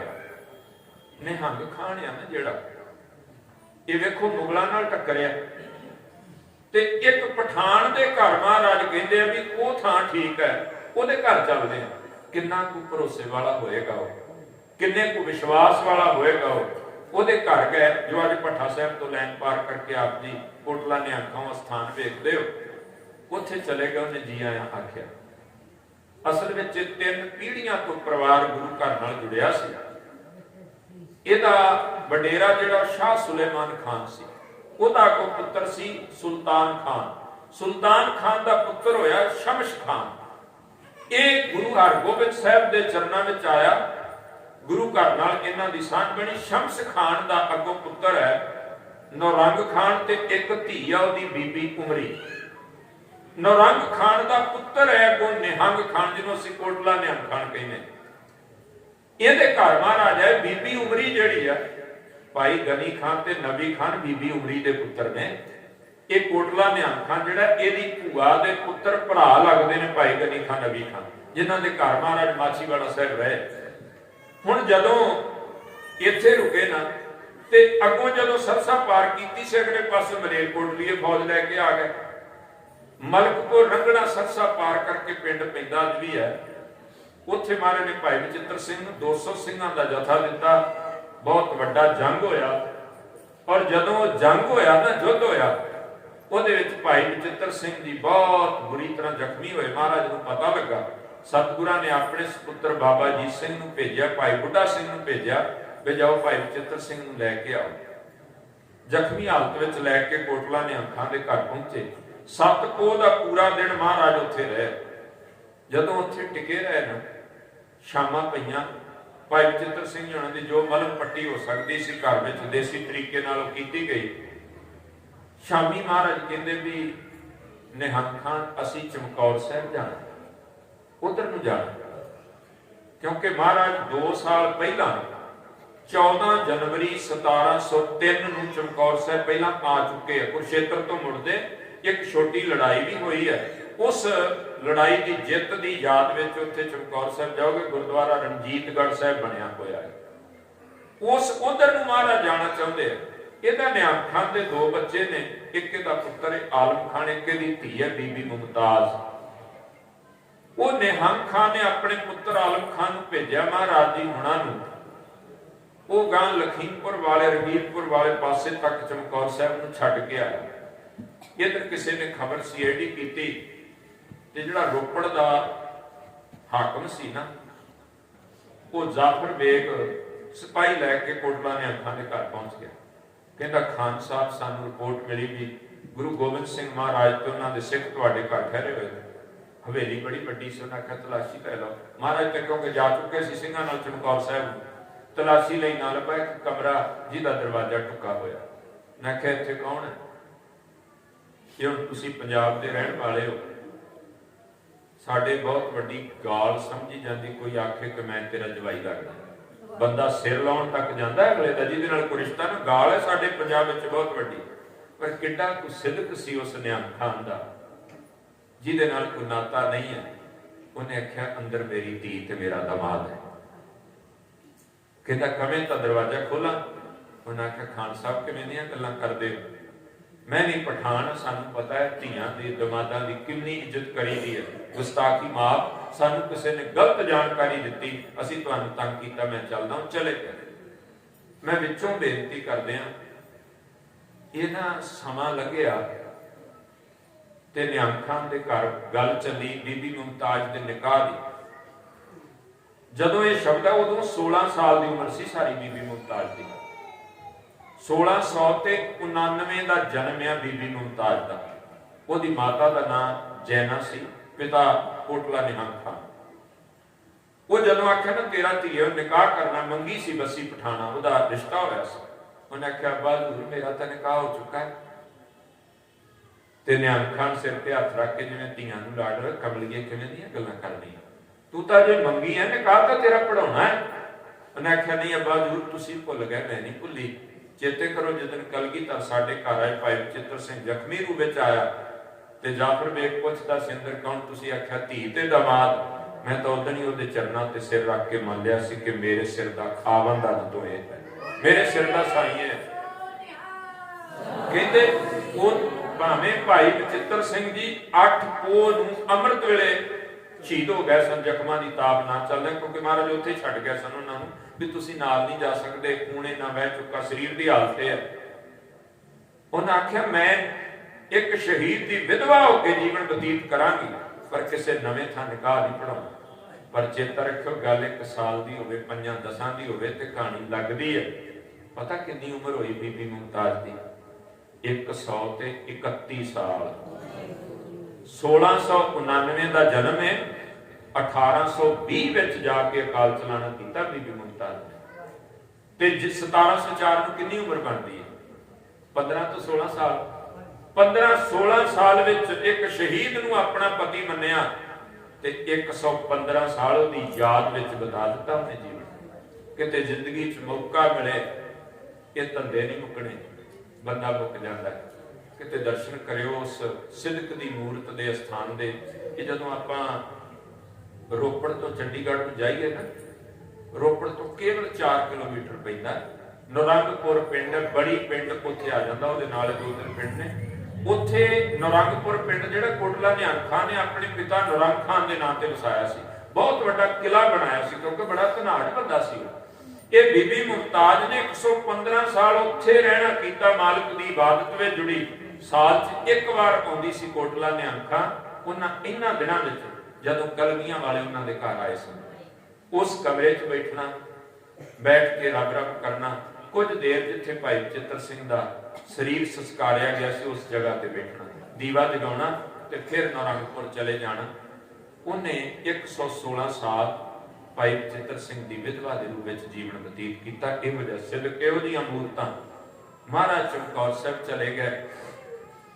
ਚਮਕੌਰ ਸਾਹਿਬ ਦਾ ਪੂਰਾ ਇਤਿਹਾਸ ਕਹੀਏ ਨਾ ਤੇ ਕਿਉਂਕਿ ਸਮਾਂ ਜਿਸ ਢੰਗ ਨਾਲ ਚੱਲ ਰਿਹਾ, ਮੈਂ ਤੁਹਾਨੂੰ ਕੇਵਲ ਜਿਹੜਾ ਇੱਥੋਂ ਤੱਕ ਛੋਟੇ ਸਾਹਿਬਜ਼ਾਦਿਆਂ ਦਾ ਇਤਿਹਾਸ ਥੋੜਾ ਜਿਹਾ ਕਹਿਣ ਦਾ ਯਤਨ ਕਰਾਂ, ਕਿਉਂਕਿ ਜੇ ਚਮਕੌਰ ਸਾਹਿਬ ਵਾਲਾ ਪਾਸਾ ਪੂਰਾ ਕਵਾਂਗੇ ਤੇ ਫਿਰ ਬਾਤ ਇਹ ਵੀ ਤੁਸੀਂ ਸੁਣੋ ਤੇ ਮੈਂ ਕਹਿ ਸਕਦਾ, ਨਹੀਂ ਤੇ ਉਹ ਸਮਾਂ ਬੜਾ ਵਕਤ ਜਿਹੜਾ 2-2.5 ਘੰਟੇ ਦਾ ਚਾਹੀਦਾ ਉਹਦੇ ਵਾਸਤੇ। ਤੋਂ ਮੈਂ ਬੇਨਤੀ ਕਰਾਂ, ਮਹਾਰਾਜ ਚਮਕੌਰ ਸਾਹਿਬ ਦੀ ਧਰਤੀ ਤੇ ਗਏ। 8 ਪੋਹ ਦਾ ਉਧਰ ਜੰਗ ਹੁੰਦਾ ਹੈ। ਇੱਧਰ ਜਿਹੜਾ 7 ਪੋਹ ਦਾ ਦਿਨ ਚੜਿਆ ਨਾ, ਮਾਤਾ ਗੁਜਰੀ 84 ਸਾਲਾਂ ਦੀ ਉਮਰ ਸੀ। ਮਾਤਾ ਗੁਜਰੀ 83 ਤੋਂ 84, 1621-22 ਦਾ ਜਨਮ ਬਣਦਾ ਮਾਤਾ ਗੁਜਰੀ ਜੀ ਦਾ। 1621 ਦਾ ਪ੍ਰਕਾਸ਼ ਗੁਰੂ ਤੇਗ ਬਹਾਦਰ ਸਾਹਿਬ ਦਾ। ਤੇ ਮਾਤਾ ਗੁਜਰੀ ਜੀ ਹੁਣਾਂ ਦਾ ਵੀ ਜਿਹੜਾ ਜਨਮ ਹੈ ਨਾ, ਉਹ 21 ਤੋਂ 22 ਦੇ ਵਿਚਾਲੇ। ਤੇ ਜੇ ਤੁਸੀਂ 22 ਦਾ ਵੀ ਲਾਓ ਤੇ 78 ਸਾਲ ਇੱਧਰ ਬਣ ਗਏ, 22ਵਾਂ ਵਿੱਚ ਲਾ ਲਓ ਤੇ 79 ਬਣ ਜਾਣਗੇ। 4 ਅਗਲੇ 83 ਸਾਲ ਉਮਰ ਬਣਦੀ ਹੈ ਮਾਤਾ ਗੁਜਰੀ ਜੀ ਦੀ 1704 ਤੱਕ। ਇੱਕ ਪਾਸੇ 83-84 ਸਾਲ ਦੀ ਬੁੱਢੜੀ ਮਾਂ, ਇੱਕ ਪਾਸੇ 7 ਤੇ 9 ਸਾਲ ਦੇ ਸਾਹਿਬਜ਼ਾਦੇ। 1696 ਦਾ ਜਨਮ ਹੈ ਸਾਹਿਬਜ਼ਾਦਾ ਬਾਬਾ ਜ਼ੋਰਾਵਰ ਸਿੰਘ ਜੀ ਹੋਣਾ ਦਾ, ਤੇ 1698 ਦਾ ਜਨਮ ਹੈ ਬਾਬਾ ਫਤਿਹ ਸਿੰਘ ਜੀ ਹੋਣਾ ਦਾ। 1704 ਤੱਕ 9 ਤੇ 7 ਸਾਲ ਦੀ ਆਰਬਲਾ ਜਿਹੜੀ ਹੈ ਉਹ ਬਣਦੀ ਹੈ ਬਾਬਾ ਜ਼ੋਰਾਵਰ ਸਿੰਘ ਬਾਬਾ ਫਤਿਹ ਸਿੰਘ ਜੀ ਹੋਣਾ ਦੀ। ਤੁਰੇ ਨਾ ਜਦੋਂ ਸਰਸਾ ਜਿੱਧਰ ਨੂੰ ਜਾ ਰਹੀ ਹੈ, ਕਿਉਂਕਿ ਇਧਰ ਨੂੰ ਜਾਇਆ ਨਹੀਂ ਸੀ ਜਾ ਸਕਦਾ, ਪਹਾੜਾਂ ਵਾਲਾ ਪਾਸਾ ਹੈ, ਇਧਰ ਨੂੰ ਜਾਂਦੇ ਆ ਤੇ ਪਹਾੜੀ ਰਾਜਿਆਂ ਦੀਆਂ ਫੌਜਾਂ ਨੇ ਉਧਰ ਫਿਰ ਟਕਰਾ, ਉਹ ਤਾਂ ਅੱਗੇ ਭੁੱਖੇ ਨੇ ਜਾਨ ਦੇ ਬਣੇ ਹੋਏ, ਜਿੱਧਰ ਨੂੰ ਸਰਸਾ ਤੁਰੀ ਜਾਂਦੀ ਉਧਰ ਨੂੰ ਤੁਰ ਪਏ। ਤੁਸੀਂ ਦਰਸ਼ਨ ਸ਼ਾਇਦ ਇਸ ਸਫ਼ਰ ਦੇ ਕੀਤੇ ਹੋਣੇ ਆ, ਪਰ ਮੈਂ ਇੱਕ ਬੇਨਤੀ ਕਰਾਂ, ਹੁਣ ਸੜਕਾਂ ਬਣ ਗਈਆਂ, ਪੁਲ ਬਣ ਗਏ, ਬੜਾ ਕੁਝ ਹੋ ਗਿਆ, 3 ਸਦੀਆਂ ਬੀਤ ਗਈਆਂ, ਕਿਉਂਕਿ 1704 ਤੋਂ ਲੈ ਕੇ 2021-22 ਆਉਣ ਵਾਲਾ 300 ਸਾਲ ਉੱਤੇ ਦਾ ਸਮਾਂ। ਮੈਂ ਇੱਕ ਵਾਰ ਦਰਸ਼ਨ ਕਰਨ ਗਿਆ ਉਸ ਪੈਂਡੇ ਦੇ ਉੱਤੇ, ਅਸੀਂ ਸੰਗਤ ਨਾਲ ਤੁਰੇ ਫਿਰਦੇ ਆ, ਪਤਾ ਨਹੀਂ ਲੱਗਦਾ ਅਜੇ, ਲੇਕਿਨ ਅੱਜ ਵੀ ਉੱਥੋਂ ਦੇ ਹਾਲਾਤ ਵੇਖੋ ਤੇ ਕਾਈ ਦੱਬ 2-2 ਬੰਦਿਆਂ ਜਿੰਨੀ ਉੱਚੀ, ਤੇ ਇਲਾਕਾ ਜਿਸ ਢੰਗ ਦੇ ਨਾਲ ਉਹ ਅੱਜ ਲੱਗਦਾ, ਅਸੀਂ ਇਮੇਜਿਨ ਨਹੀਂ ਕਰ ਸਕਦੇ 300 ਸਾਲ ਪਹਿਲਾਂ ਉੱਥੋਂ ਦੇ ਕਿਹੋ ਜਿਹੇ ਹਾਲਾਤ ਹੋਣਗੇ। ਕੋਈ ਸੜਕ ਥੋੜੀ ਹੈ, ਕੋਈ ਪਗਡੰਡੀ ਥੋੜੀ ਹੈ, ਜੰਗਲ ਹੈ ਤੇ ਸਰਸਾ ਵਗਦੀ ਹੈ, ਤੇ ਉੱਥੇ 7 ਕੋਹ ਦਾ ਪੂਰਾ ਦਿਨ 8 ਕਿਲੋਮੀਟਰ ਦਾ ਸਫ਼ਰ ਹੈ, ਸਾਰਾ ਪਰਿਵਾਰ ਵਿਛੋੜੇ ਤੋਂ ਬਾਬੇ ਕੁਮੇ ਮਾਸ਼ਕੀ ਨਿਸ਼ਾਨ ਤੱਕ ਦਾ, ਲੇਕਿਨ ਪੂਰਾ ਦਿਨ, ਕਿਉਂਕਿ ਜਿੱਧਰ ਨੂੰ ਰਾਹ ਦੀ ਦਾ ਉਧਰ ਨੂੰ ਤੁਰ ਪੈਂਦੇ, ਅੱਗੋਂ ਝਾੜੀਆਂ ਹੋਈਆਂ ਫੇਰ ਐਨੂੰ ਤੁਰ ਪੈਂਦੇ, ਪੂਰਾ ਦਿਨ ਇਸ ਤਰ੍ਹਾਂ ਬੀਤ ਗਿਆ।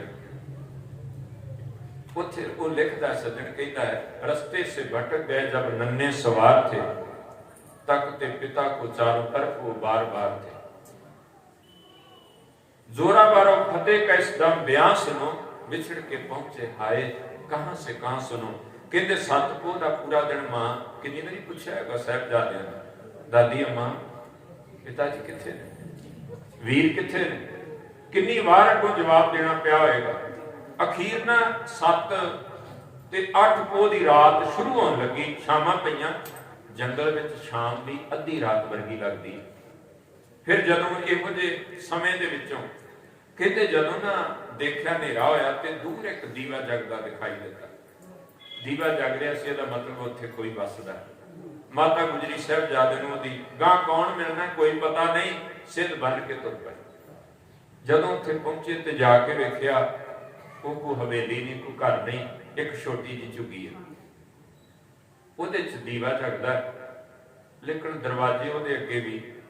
ਇਹ ਬਜ਼ੁਰਗਾਂ ਨੂੰ ਪਤਾ ਹੋਏਗਾ, ਜਿਵੇਂ ਆਪਾਂ ਕਮਰਿਆਂ ਨੂੰ ਪਰਮਾਨੈਂਟ ਦਰਵਾਜ਼ੇ ਲਾ ਲੈਂਦੇ ਆ ਨਾ, ਜਿਹੜੀਆਂ ਝੁੱਗੀਆਂ ਹੁੰਦੀਆਂ ਉਹਨਾਂ ਨੂੰ ਦਰਵਾਜ਼ੇ ਨਹੀਂ ਪਰਮਾਨੈਂਟ ਲੱਗਦੇ, ਉਹਨਾਂ ਦੇ ਅੱਗੇ ਉਸੇ ਤਰ੍ਹਾਂ ਦਾ ਹੀ ਵਾਂਸ ਦੇ ਜਾਂ ਉਹ ਢਿੰਜਣ ਹੁੰਦਾ ਆ, ਉਹਦੇ ਡੰਡਿਆਂ ਨਾਲ ਦੱਬ ਜਿਹੜੀ ਉਹ ਸਭ ਬੰਨ ਕੇ ਸੇਬਿਆਂ ਨਾਲ, ਤੇ ਉਹ ਇੱਕ ਖਿੜਕਾ ਬਣਾਇਆ, ਉਹਨਾਂ ਨੂੰ ਖਿੜਕਾ ਕਹਿੰਦੇ ਦਿਹਾਤੀ ਭਾਸ਼ਾ ਚ।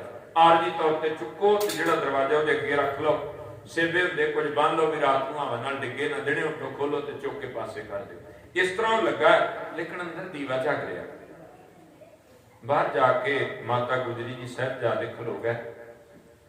ਮਾਤਾ ਗੁਜਰੀ ਨੇ ਆਵਾਜ਼ ਦਿੱਤੀ ਕੋਈ ਹੈ? ਉਹ ਅੰਦਰੋਂ ਹੀ ਬਿਨਾਂ ਬਾਹਰ ਆਏ ਤੋਂ ਕਹਿੰਦਾ ਕੌਣ ਹੈ ਇਸ ਟਾਈਮ? ਸਿਆਲ ਦੇ ਦਿਨ ਨੇ। ਬਾਬਾ ਜ਼ੋਰਾਵਰ ਸਿੰਘ ਕਹਿੰਦੇ ਮੁਸਾਫਰ ਆ, ਰਾਤ ਕੱਟਣੀ ਆ। ਮੁਸਾਫਰ ਤਾਂ ਆਖਿਆ ਵੀ ਅੰਦਰ ਪਤਾ ਨਹੀਂ ਕੋਈ ਦੁਸ਼ਮਣ ਹੈ ਕਿ ਮਿੱਤਰ ਹੈ, ਕੀ ਪਤਾ ਕੌਣ ਹੈ ਅੰਦਰ ਬੈਠਾ ਹੋਇਆ, ਜਿਹਨੂੰ ਪਹਿਲਾਂ ਹੀ ਕਹਿ ਦਈਏ ਵੀ ਅਸੀਂ ਆ ਦੱਸਿਆ ਨਹੀਂ ਜਾ ਸਕਦਾ। ਕਹਿੰਦੇ ਮੁਸਾਫਰ ਆ, ਰਾਤ ਕੱਟਣੀ ਆ। ਉਹ ਅੰਦਰ ਹੀ ਪਿਆ ਪਿਆ ਕਹਿੰਦਾ ਹੈ, ਕਹਿੰਦਾ ਬਾਹਰੋਂ ਵੇਖ ਲਓ ਧਿਆਨ ਨਾਲ, ਕਿੱਡੀ ਕੁ ਝੁੱਗੀ ਮੇਰੀ, ਬੇੜੀ ਚਲਾਉਣ ਵਾਲਾ ਕੋਈ ਸਾਜੋ ਸਮਾਨ ਪਿਆ, ਇੱਕ ਪਾਸੇ ਥੋੜੀ ਜਿਹੀ ਜਗ੍ਹਾ ਜਿੱਥੇ ਮੈਂ ਲੰਮਾ ਪਿਆ, ਜਗ੍ਹਾ ਹੈ ਨਹੀਂ, ਕਿੱਥੋਂ ਤੁਹਾਨੂੰ ਰਾਤ ਕਟਾ ਦਿਆਂਗਾ। ਚੇਤਾ ਰੱਖਿਓ ਗੁਰੂ ਕੇ ਲਾਲ ਨੇ ਜਿੱਥੇ ਆਨੰਦਪੁਰ ਸਾਹਿਬ ਕਿਤੇ ਪੈਂਦੇ ਸਨ, ਤੇ ਆਪਣੇ ਬੱਚਿਆਂ ਨੂੰ ਅੱਜ ਜਦੋਂ ਬਲੈਂਕਟ ਉਹਨਾਂ ਉੱਪਰ ਦਿੰਦੇ ਹੋ, ਗਦੇਲੇ ਤੇ ਪਾਉਂਦੇ ਹੋ, ਰਜਾਈਆਂ ਦਿੰਦੇ ਹੋ, ਚੇਤਾ ਕਰਿਓ ਉਹ ਸਾਹਿਬਜ਼ਾਦੇ ਜਦੋਂ ਨੇ ਆਖਿਆ ਨਾ ਥਾਂ ਹੈ ਨਹੀਂ ਅੰਦਰ। 7 ਸਾਲਾਂ ਦਾ ਬਾਬਾ ਫਤਿਹ ਸਿੰਘ ਕਹਿੰਦਾ ਹੈ, ਕਹਿੰਦਾ ਲੰਮੇ ਪੈਣ ਜੋਗੀ ਨਹੀਂ ਮੰਗਦੇ, ਇੱਕ ਨੁੱਕਰ ਚ ਥੋੜੀ ਜਿਹੀ ਜਗ੍ਹਾ ਦੇ ਕੇ ਦੇ ਦੇ, ਬਹਿ ਕੇ ਰਾਤ ਕੱਟ ਲਾਂਗੇ। ਬਾਬਾ ਫਤਿਹ ਸਿੰਘ ਕਹਿੰਦਾ ਬਹਿ ਕੇ ਰਾਤ ਕੱਟ ਲਾਂਗੇ। ਉਹਨੇ ਮਾਸੂਮ ਆਵਾਜ਼ ਸੁਣੀ, ਉਹ ਇੱਕਦਮ ਖਿੜਕਾ ਪਾਸੇ ਕਰਕੇ ਨਾ ਖੋਲ ਕੇ ਬਾਹਰ ਨਿਕਲਿਆ। ਕਹਿੰਦਾ ਕੌਣ ਹੋ ਤੁਸੀਂ? ਮਾਂ ਗੁਜਰੀ ਆਤਮਦਰਸ਼ੀ ਸੀ, ਉਹਨੇ ਵੇਖਿਆ ਇਹ ਤਾਂ ਕੋ ਆਪਣੇ ਵਰਗਾ ਹੀ ਲੱਗਦਾ। ਆਖਿਆ मैं गुरु गोबिंद सिंह महाराज की मां हाँ, ये उहदे छोटे साहिबजादे। माता कहते आनंदपुर साहिब नूं घेरा पिया सी एडा वड्डा, मुगल घेर के बैठे सी, की बनया तुसीं किवें आए हो? थोड़ा जिहा दस्सिया, वो रो पिया। कहता माता सुनिया नहीं जाना, अगली गल नाले वक्त बड़ा हो गया, मैं आके सुनना, मैनूं पहले एक गल दस, रोटी खाधी जे कि नहीं? ते वेखो पूरी रात 6 ते 7 पोह दी वो भी सफर च लंघी, प्रशादा किते 7 पोह दा पूरा दिन लंघ गया। माता कहती बच्चे भुखे ने, रोटी नहीं मिली। कहते वो आंदा भी नेरा बड़ा हो जाना, नेड़े माता पिंड आ, मैं रोटी का पहला प्रबंध करा, बाकी गल आपां रात है मैं बह के करा। वो चला गया नगर चो, पहला क्योंकि उत्थे रहिंदा सी पत्तन ते गया। उन्होंने दुन्ना सिंह हंडोरिया जी हुणा ने जो उदों दा समकाली लेख किया, उन्हें कथा गुरु के सुतन की लिखी। वो कहता लक्ष्मी नाम सी ओदा, ब्राह्मणी सी।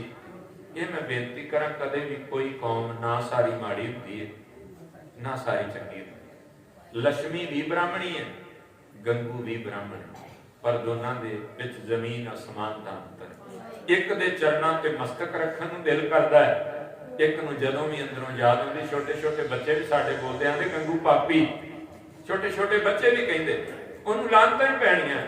वो गया, ओनूं आख्या मां आ कहानी बनी है। वो कहती है मैं रोटी तैयार कर दी, मैं तां नेरा हो गया जा नहीं सकती, हुण कुछ वस्त्र लै जा, सवेरे आऊं मैं, नाले रोटी लै आवांगी सवेर दी, नाले कुछ आके माता जी नूं मिलांगी, साहिबजादे नूं मिलांगी।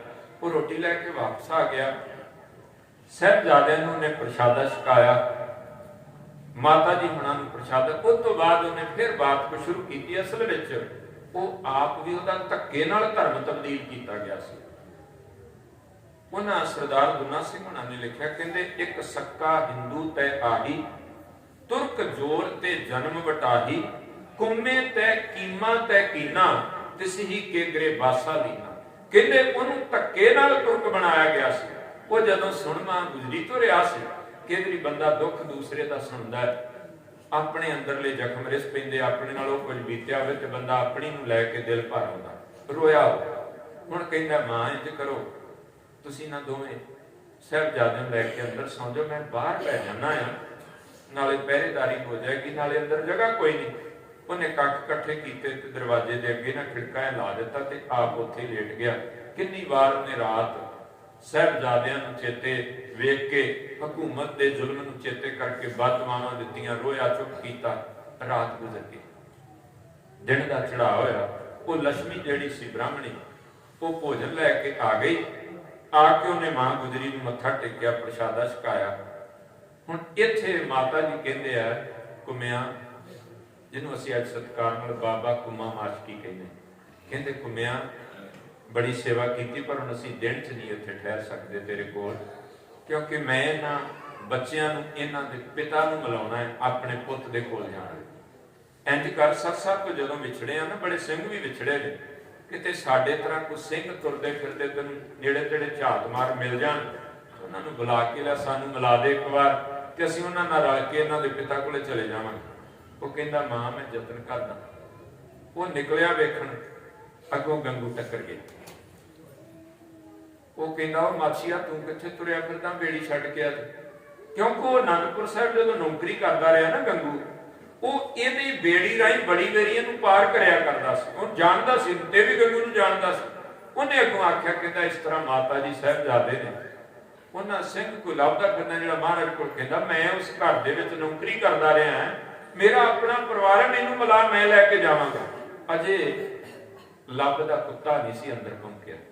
महाराज गुरबाणी विच कहंदे अंतर लोभ भौंकै जिस कुत्ता, जिदन अंदर लोभ दा कुत्ता भौंकदा ना, उदन फिर वो वड्डण लग्या नहीं वेंदा अपना कौन ते पराया कौन। हुण जदों मलाया ने जाके मां गुजरी नूं मत्था टेकिया, साहिबजाद माता जी कुछ अपना जी मिल गया।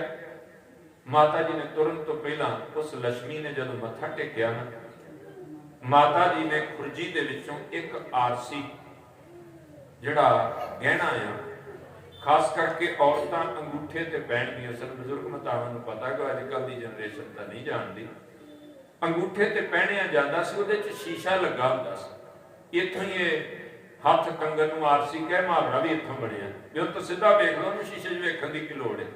ਉਹ ਇੱਕ ਮਹਾਰਾਜ ਜੀ ਮਾਤਾ ਜੀ ਨੇ ਕਹਿਣਾ ਤੇ 5 ਸੋਨੇ ਦੀਆਂ ਚੂੜੀਆਂ ਦਿੱਤੀਆਂ।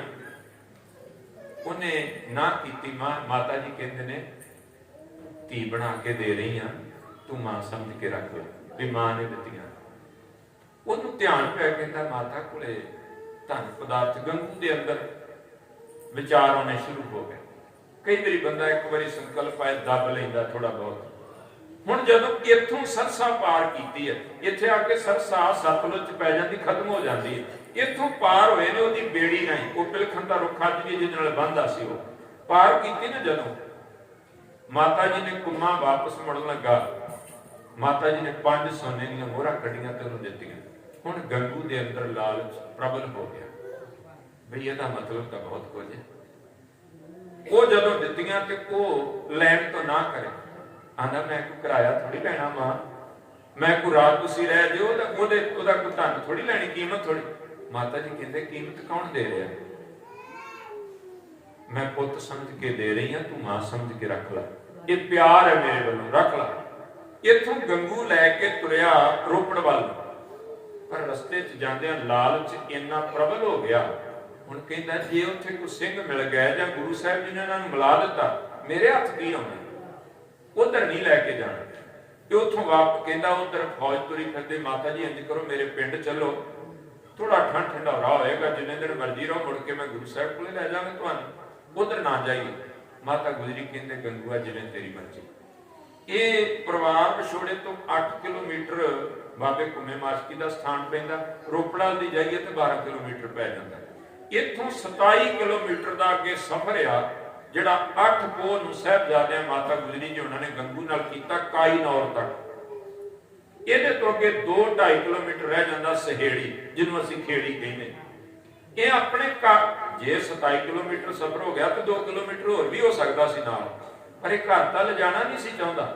ਇਹ ਆਂਦਾ ਵੀ ਇੱਥੇ ਰਾਤ ਨੂੰ ਰੱਖਦੇ, ਰਾਤ ਨੂੰ ਸੌਣਗੇ, ਮੈਂ ਲੈ ਕੇ ਖੁਰਜੀ ਧਨ ਵਾਲੀ ਤੇ ਤੁਰਦਾ ਬਣ, ਮੇਰੇ ਵੱਲੋਂ ਜਿੱਧਰ ਮਰਜ਼ੀ ਜਾਣ, ਮੈਂ ਘਰ ਕਿਉਂ ਲਿਜਾਣਾ? ਬੁਨਿਆਦੀ ਹੁੰਦੀ ਫਿਰਦੀ ਹੈ, ਇਹ ਬਾਗੀ ਨੇ ਜਿਹੜਾ ਪਨਾਹ ਦੇਗਾ ਖਤਮ ਹੋ ਜਾਣਗੇ, ਕੁਝ ਮੈਂ ਕਿਉਂ ਲਿਜਾਣਾ? ਪਰ ਉਹ ਰਾਤ ਕਿੰਨੀ ਵਾਰ ਉਹਨੇ ਉੱਠ ਕੇ ਵੇਖਿਆ ਵੀ ਸੌਂਗੇ ਹੋਣਗੇ, ਪਰ ਮਾਤਾ ਗੁਜਰੀ ਨੂੰ ਜਦੋਂ ਵੇਖਿਆ ਚੌਂਕੜਾ ਮਾਰ ਕੇ ਬੈਠੇ।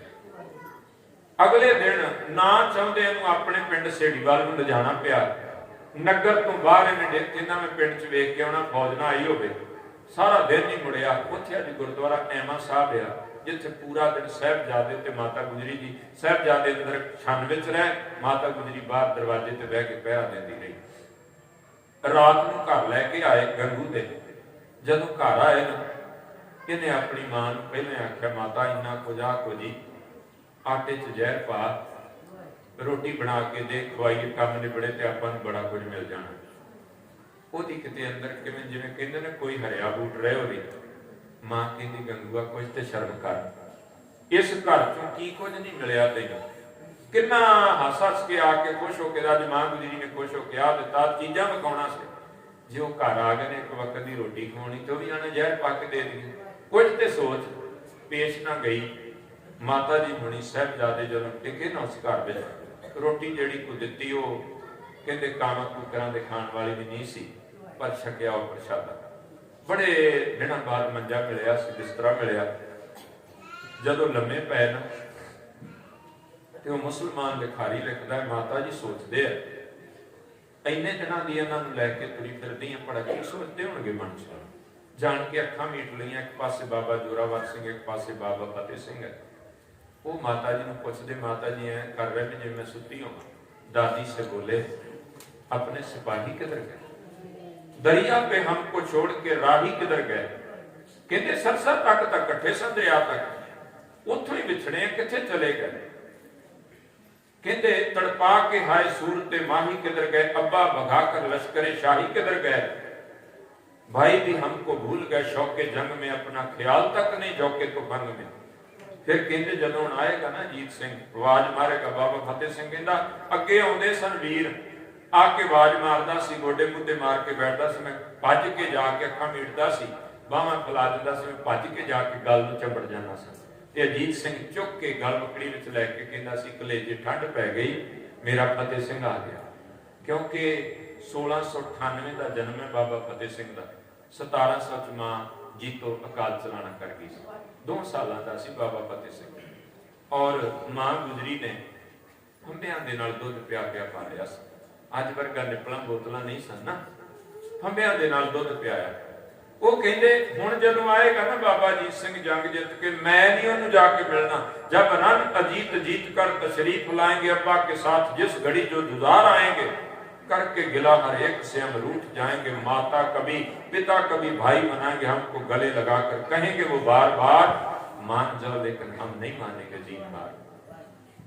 कहते जे मनांगे ते प्रॉमिस करवावांगे, पहले इकरार लेंगे हर एक से बुलाना ना फिर कभी, बारे दिगर बिछड़ के सताना ना फिर कभी, हमको अकेले छोड़ के जाना ना फिर कभी, कह देते हैं हमको जूं रुलाना ना फिर कभी।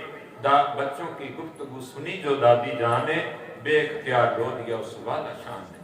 कहते हुण रात गुजरी, रात नूं ने धन चुराया नेड़े, जिवें कुत्ते तो रोटी बच है तो दब आउंदा ना भी बाद च खा लांगे, पर उहनूं भुल जांदी, मुड़ के लभदी नहीं हुंदी। एक नेड़े सुक्का चो सी, उत्थे टोया कट के दब आया, लालच दा अंदर कुत्ता भौंकिया।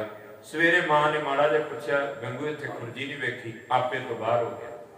माता कहंदी रौला ना पा, धन दी किहड़ी गल है, पर उहनूं इह सी भी इन्हां कोले जो है वो तो मिल गया। लालच एक थां ते नहीं ना खलोंदा, आंदा हुण हुकूमत वल्लों इनाम लैंदे इन्हां नूं फड़ा के। ते महाराज गुरबाणी विच कहंदे, लैंदा बद दुआएं तूं माया करें इकत, लोकां दीयां बद दुआवां लै लै के जो कुछ इकट्ठा कर रहे हैं किते नाल थोड़ी ने बना। उन्हें कीता, बाहरों दरवाजा बंद करके मरिंडे पहुंच गया, चौंकी खबर कीती, सिपाही आए। उत्थे दुन्ना सिंह, असीं कहने ना रथ ते बाह के लगाए, ये थोड़ा जिहा ख्याल करने वालियां चीजां ने। साडे वास्ते वो मां है, साडे वास्ते वो साहिबजादे ने सत्कारत, जिन्ना अदब करिए उन्ना थोड़ा, पर जेड़े लैके जा रहे उन्हां वास्ते तां दुश्मन दे बच्चे ने ते दुश्मन दी मां है। दुन्ना सिंह हंडूरिया कहंदा, बन के दो पासे साहिबजादे लटकाए, खमचियां मारियां, छांटे मारे, मां गुजरी दे मुख ते तोबरा चाढ़े। तोबरा शायद तुहानूं पता होवे, बोरी हुंदी ना जिहड़ी बोरी, ये 2 तरह के तोबरे चढ़दे सन, एक गंदगी दा एक मिर्चां वाला। ते बोरी जिहड़ी हुंदी ना ਉਹਦੇ ਵਿੱਚ ਮੂੰਹ ਪਾ ਕੇ ਜਿਹਦੇ ਚਾੜਨਾ ਹੁੰਦਾ ਸੀ ਤੇ ਇੱਥੇ ਗਲ ਕੋਲੋਂ ਘੁੱਟ ਕੇ ਰੱਸਾ ਬੰਨ੍ਹ ਦਿੰਦੇ ਸਨ ਵੀ ਮੂੰਹ ਬਾਹਰ ਨਾ ਕੱਢ ਸਕੇ। ਤੇ ਆਪਾਂ ਮਿਰਚਾਂ ਦੇ ਕੋਲੋਂ ਮਾੜਾ ਜਿਹਾ ਲੰਘ ਜਾਈਏ ਤੇ ਵੇਖੋ ਬੰਦੇ ਦੀ ਹਾਲਤ ਕੀ ਹੋ ਜਾਂਦੀ ਹੈ। ਮਾਂ ਗੁਜਰੀ 84 ਸਾਲਾਂ ਦੀ, ਉਹਦੇ ਮੁਖ ਤੇ ਤੋਬਰਾ ਚਾੜ ਕੇ ਲਿਆਂਦਾ ਜਾਨੀ ਖਾਂ ਮਾਨੀ ਖਾਂ ਨੇ। ਐਵੇਂ ਨਹੀਂ ਮਰਿੰਡਾ ਜਿਹੜਾ ਉਹ ਸਾਫ਼ ਕੀਤਾ, ਬਾਅਦ ਗੁਰੂ ਕੇ ਸਿੱਖਾਂ ਨੇ ਬੜਾ ਜ਼ੁਲਮ ਕੀਤਾ ਉਹਨਾਂ ਲੋਕਾਂ ਨੇ। ਮਰਿੰਡੇ ਕੋਤਵਾਲੀ ਦੇ ਵਿੱਚ ਉਹਨਾਂ ਕਿਤੇ ਚੰਗੀ ਭਾਸ਼ਾ 'ਚ ਗੱਲ ਕੀਤੀ ਹੋਏਗੀ, ਕਿੰਨੀਆਂ ਗਾਲਾਂ ਕੱਢੀਆਂ ਹੋਣਗੀਆਂ, ਕਿੰਨੀ ਵਾਰ ਉਹਨਾਂ ਤੇ ਹੱਥ ਚੁੱਕਿਆ ਹੋਏਗਾ। ਕੋਈ ਰੋਟੀ ਨਹੀਂ, ਕੋਈ ਕੱਪੜਾ ਨਹੀਂ, ਸਵੇਰ ਹੁੰਦਿਆਂ ਸਰਹੰਦ ਦੀ ਗੱਲ ਆਈ ਵੀ ਉੱਥੇ ਪਹੁੰਚਾਓ ਜਾਣਾ, ਨਹੀਂ ਮੰਨਦੇ। ਉੱਥੇ ਦੁੰਨਾ ਸਿੰਘ ਕਹਿੰਦਾ ਹੈ, ਕਹਿੰਦਾ ਪਿੱਪਲ ਦੇ ਰੁੱਖ ਨਾਲ ਬੰਨ੍ਹ ਕੇ ਨਾ ਸਾਹਿਬਜ਼ਾਦਿਆਂ ਦੇ ਹੱਥ ਪਿੱਛੇ ਗੁਲੇਲੇ ਮਾਰੇ। ਜਦੋਂ ਗੁਲੇਲੇ ਮਾਰੇ ਤੇ ਬਾਬਾ ਫਤਿਹ ਸਿੰਘ ਦੇ ਨੇ ਇੱਥੇ ਗੁਲੇਲਾ ਵੱਜਾ ਤੇ ਖੂਨ ਵਹਿਣ ਲੱਗ ਪਿਆ। ਉਹ ਕਹਿੰਦੇ ਹੁਣ ਹੱਥ ਖੋਲ ਦਿਓ, ਮੰਨ ਜਾਣਗੇ। ਹੁਣ ਉਹਨਾਂ ਨੂੰ ਆਖਿਆ ਇਸਲਾਮ ਕਬੂਲ ਕਰ ਲਓ, ਕਿਉਂਕਿ ਉਹਨਾਂ ਦੀ ਜਿੱਤ ਤਾਂ ਹੈ ਜੇ ਬੱਚੇ ਈਨ ਮੰਨਦੇ। ਉੱਥੇ ਉਹ ਲਿਖਦਾ, ਕਹਿੰਦਾ ਬਾਬਾ ਫਤਿਹ ਸਿੰਘ ਨੇ ਨਾ ਜਿਵੇਂ ਹੱਥ ਖੋਲੇ ਤੇ ਹੱਥ ਜਾਣਾ ਹੀ ਸੀ ਜਿੱਥੇ ਜ਼ਖਮ ਹੋਇਆ, ਇਸ ਤਰ੍ਹਾਂ ਅੱਖ ਤੇ ਹੱਥ ਰੱਖਿਆ। ਉਹ ਕਹਿੰਦਾ ਦੱਸੋ ਇਸਲਾਮ ਕਬੂਲ ਕਰਦੇ ਹੋ? ਬਾਬਾ ਫਤਿਹ ਸਿੰਘ ਨੇ ਬੋਲੇ ਨਹੀਂ, ਹੱਥ ਇਸ ਤਰ੍ਹਾਂ ਰੱਖ ਕੇ ਕਹਿੰਦੇ ਇਹ ਨਹੀਂ ਹੋ ਸਕਦਾ, ਧਰਮ ਨਹੀਂ ਛੱਡਿਆ ਜਾ ਸਕਦਾ ਭਾਵੇਂ ਕੁਝ ਹੋ ਜਾਏ। ਆਂਦੇ ਇਹਨਾਂ ਨੂੰ ਠੰਡੇ ਬੁਰਜ ਕੈਦ ਕਰੋ, ਗੁਸਤਾਖ ਬੱਚੇ ਨੂੰ ਸਵੇਰੇ ਕਚਹਿਰੀ 'ਚ ਪੇਸ਼ ਕਰਾਂਗੇ, ਗੱਲ ਕਰਾਂਗੇ, ਰਾਤ ਠੰਡ 'ਚ ਰਹਿਣਗੇ, ਅਕਲ ਟਿਕਾਣੇ ਆਵੇਗੀ। ਠੰਡੇ ਬੁਰਜ 'ਚ ਗਏ। ਇੱਥੋਂ ਵਿੱਚੋਂ ਕੇਵਲ 5-7 ਮਿੰਟ 'ਚ ਸਮਾਪਤੀ ਕਰਦਾ ਮੈਂ। ਜਦੋਂ ਠੰਡੇ ਬੁਰਜ 'ਚ ਗਏ ਨਾ, ਮੋਤੀ ਰਾਮ ਮਹਿਰਾ ਉਹ ਨੌਕਰੀ ਕਰਦਾ ਸੀ ਇੱਥੇ ਲਾਂਗਰੀ ਦੀ ਹਕੂਮਤ 'ਚ। ਖਾਸ ਕਰਕੇ ਜਿਹੜਾ ਇਸਲਾਮ ਨੂੰ ਛੱਡ ਕੇ ਦੂਸਰੀ ਕਮਿਊਨਿਟੀ ਦੇ ਕੈਦੀ ਆਉਂਦੇ ਸਨ, ਉਹਨਾਂ ਲਈ ਰੋਟੀ ਪਾਣੀ ਉਹਨੇ ਬਣਾਉਣਾ ਹੁੰਦਾ ਸੀ ਤੇ ਪਹੁੰਚਾਉਣਾ। ਜਿੱਦਣ ਵੀ ਕੈਦੀ ਆਉਂਦੇ ਉਹਨੂੰ ਦੱਸਿਆ ਜਾਂਦਾ ਸੀ ਫਲਾਣੀ ਥਾਂ ਤੇ ਅੱਜ ਇੰਨੇ ਕੈਦੀ ਆਏ ਨੇ, ਉੱਥੇ ਰੋਟੀ ਪਹੁੰਚਾ ਦੀ, ਇੰਨਿਆਂ ਦੀ, ਫਲਾਣੀ ਥਾਂ ਤੇ ਇਹਨੇ ਇੰਨਿਆਂ ਦੀ। ਅੱਜ ਨੂੰ ਪਤਾ ਲੱਗਾ 3 ਕੈਦੀ ਆਏ ਆ, ਪਰ ਮੋਤੀ ਰਾਮ ਮਹਿਰੇ ਨੂੰ ਕਿਸੇ ਨੇ ਨਹੀਂ ਆਖਿਆ ਵੀ ਉਹਨਾਂ ਲਈ ਰੋਟੀ ਬਣਾ ਕੇ ਫਲਾਣੀ ਥਾਂ ਤੇ ਪਹੁੰਚਾ ਦੀ। ਉਹ ਤੁਰਨ ਲੱਗਾ ਸੀ ਘਰ ਨੂੰ, ਆਪ ਹੀ ਉਹਨੇ ਪੁੱਛ ਲਿਆ ਜਾ ਕੇ ਅਫਸਰ ਨੂੰ, ਕਹਿੰਦਾ ਖਾਨ ਜੀ ਵਜ਼ੀਰੇ ਨੂੰ, ਜਿਹੜੇ ਛੋਟੇ ਅਫਸਰ ਸੀ ਕਿ ਜੇਲ੍ਹ ਜਿਵੇਂ ਜੇਲਰ ਹੁੰਦਾ ਮੰਨ ਲਓ, ਉਹਨੂੰ ਕਹਿੰਦਾ ਜੀ ਪਤਾ ਲੱਗਾ 3 ਕੈਦੀ ਆਏ ਆ, ਤੇ ਮੈਨੂੰ ਕੋਈ ਤੁਸੀਂ ਦੱਸਣ ਨਹੀਂ ਡਏ ਉਹਨਾਂ ਦੀ ਰੋਟੀ ਪਾਣੀ ਕਿੱਥੇ ਪਹੁੰਚਾਉਣੀ, ਕਿੱਥੇ ਰੱਖੇ ਜੇ? ਉਹ ਆਂਦਾ ਚੁੱਪ ਕਰ ਮੋਤੀ ਰਾਮ, ਰੋਟੀ ਦੇਣੀ ਇੱਕ ਪਾਸੇ ਰਹੀ, ਉਹਨਾਂ ਨੂੰ ਤਾਂ ਪਾਣੀ ਦਾ ਘੁੱਟ ਵੀ ਨਹੀਂ ਦੇਣਾ, ਇਹ ਵਜੀਦੇ ਦਾ ਹੁਕਮ ਆ। ਉਹ ਪਤਾ ਕੀ ਸੋਚਦਾ, ਕਹਿੰਦਾ ਕੋਈ ਵੱਡੇ ਕ੍ਰਿਮੀਨਲ ਹੋਣੇ ਆ, ਕੋਈ ਬਹੁਤ ਵੱਡਾ ਅਪਰਾਧ ਕੀਤਾ ਹੋਏਗਾ ਜਿਨ੍ਹਾਂ ਲਈ ਇੰਨਾ ਸਖਤ ਹੋਇਆ ਖਲੋਤਾ ਸੂਬਾ। ਆਂਦਾ ਰੱਖੇ ਕਿੱਥੇ ਨੇ?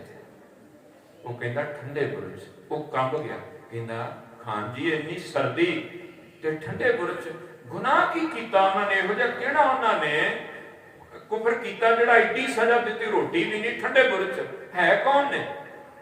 ਉਹ ਕਹਿੰਦਾ ਗੁਨਾਹ ਇਹੋ ਹੀ ਹੈ ਕਿ ਗੁਰੂ ਗੋਬਿੰਦ ਸਿੰਘ ਦੇ ਛੋਟੇ ਸਾਹਿਬਜ਼ਾਦੇ ਨੇ, ਤੇ ਗੁਨਾਹ ਇਹ ਹੈ ਕਿ ਬੁੱਢੜੀ ਜਿਹੜੀ ਮਾਂ ਆ ਉਹ ਮਾਤਾ ਗੁਜਰੀ, ਗੁਰੂ ਗੋਬਿੰਦ ਸਿੰਘ ਦੀ ਮਾਤਾ ਹੈ। ਕੁਝ ਬੋਲਿਆ ਨਾ, ਉਹ ਆਪਣੇ ਜਜ਼ਬਾਤ ਅੰਦਰ ਹੀ ਲੈ ਕੇ ਘਰ ਨੂੰ ਤੁਰ ਪਿਆ। ਜਿਵੇਂ ਤੁਸੀਂ ਦੁਕਾਨਾਂ ਤੋਂ ਕੰਮ ਤੋਂ ਘਰ ਜਾਂਦੇ, ਬੰਦੇ ਨੂੰ ਭੁੱਖ ਲੱਗੀ ਹੁੰਦੀ, ਜਾਂਦੇ ਬੰਦਾ ਮੂੰਹ ਹੱਥ ਧੋ ਕਹਿੰਦਾ ਲਿਆਓ ਰੋਟੀ, ਭੁੱਖ ਬੜੀ ਲੱਗੀ। ਅੱਗੇ ਵੀ ਉਹ ਜਾਂਦਾ ਸੀ, ਡਿਊਟੀ ਖਤਮ ਕਰਕੇ ਰਾਤ ਨੂੰ ਉਹਦਾ ਸਰਹੰਦ 'ਚ ਹੀ ਘਰ ਸੀ, ਪਿਓ ਦਾ ਮਰ ਚੁੱਕਾ ਸੀ, ਮਾਂ ਸੀ ਇੱਕ ਘਰ ਵਾਲੀ ਤੇ ਇੱਕ ਉਹਦਾ ਪੁੱਤ ਸੀ। ਅੱਜ ਗਿਆ, ਬਣੀ ਰੂਟੀਨ ਮੁਤਾਬਕ ਘਰ ਵਾਲੀ ਪ੍ਰਸ਼ਾਦਾ ਤਿਆਰ ਕਰ ਰਹੀ ਸੀ, ਮਾਂ ਨੇ ਪਾ ਕੇ ਲਿਆ ਕੇ ਮੋਤੀ ਰਾਮ ਮਹਿਰੇ ਦੇ ਅੱਗੇ ਰੱਖਿਆ। ਆ ਜਿਹੜੀ ਅੱਜ ਰਾਤ ਗੁਜ਼ਰਨੀ ਹੈ ਨਾ, ਇਹਦੇ ਵਿੱਚ ਵੀ ਉਹਨੇ ਸੇਵਾ ਕੀਤੀ। ਉਹ ਭਾਈ ਮੋਤੀ ਰਾਮ, ਮੈਂ ਜਦੋਂ ਰੋਟੀ ਪਾ ਕੇ ਰੱਖੀ ਨਾ ਮਾਂ ਨੇ ਭਾਈ ਮੋਤੀ ਰਾਮ ਦੇ ਸਾਹਮਣੇ, ਆਖਿਆ ਲੈ ਪੁੱਤ ਖਾ ਲਾ। ਉਹ ਦੂਸਰੀ ਰੋਟੀ ਲੈਣ ਵਾਸਤੇ ਚਲੀ ਗਈ, ਪਤਨੀ ਉਹਦੀ ਪਕਾਰੇ ਸੀ।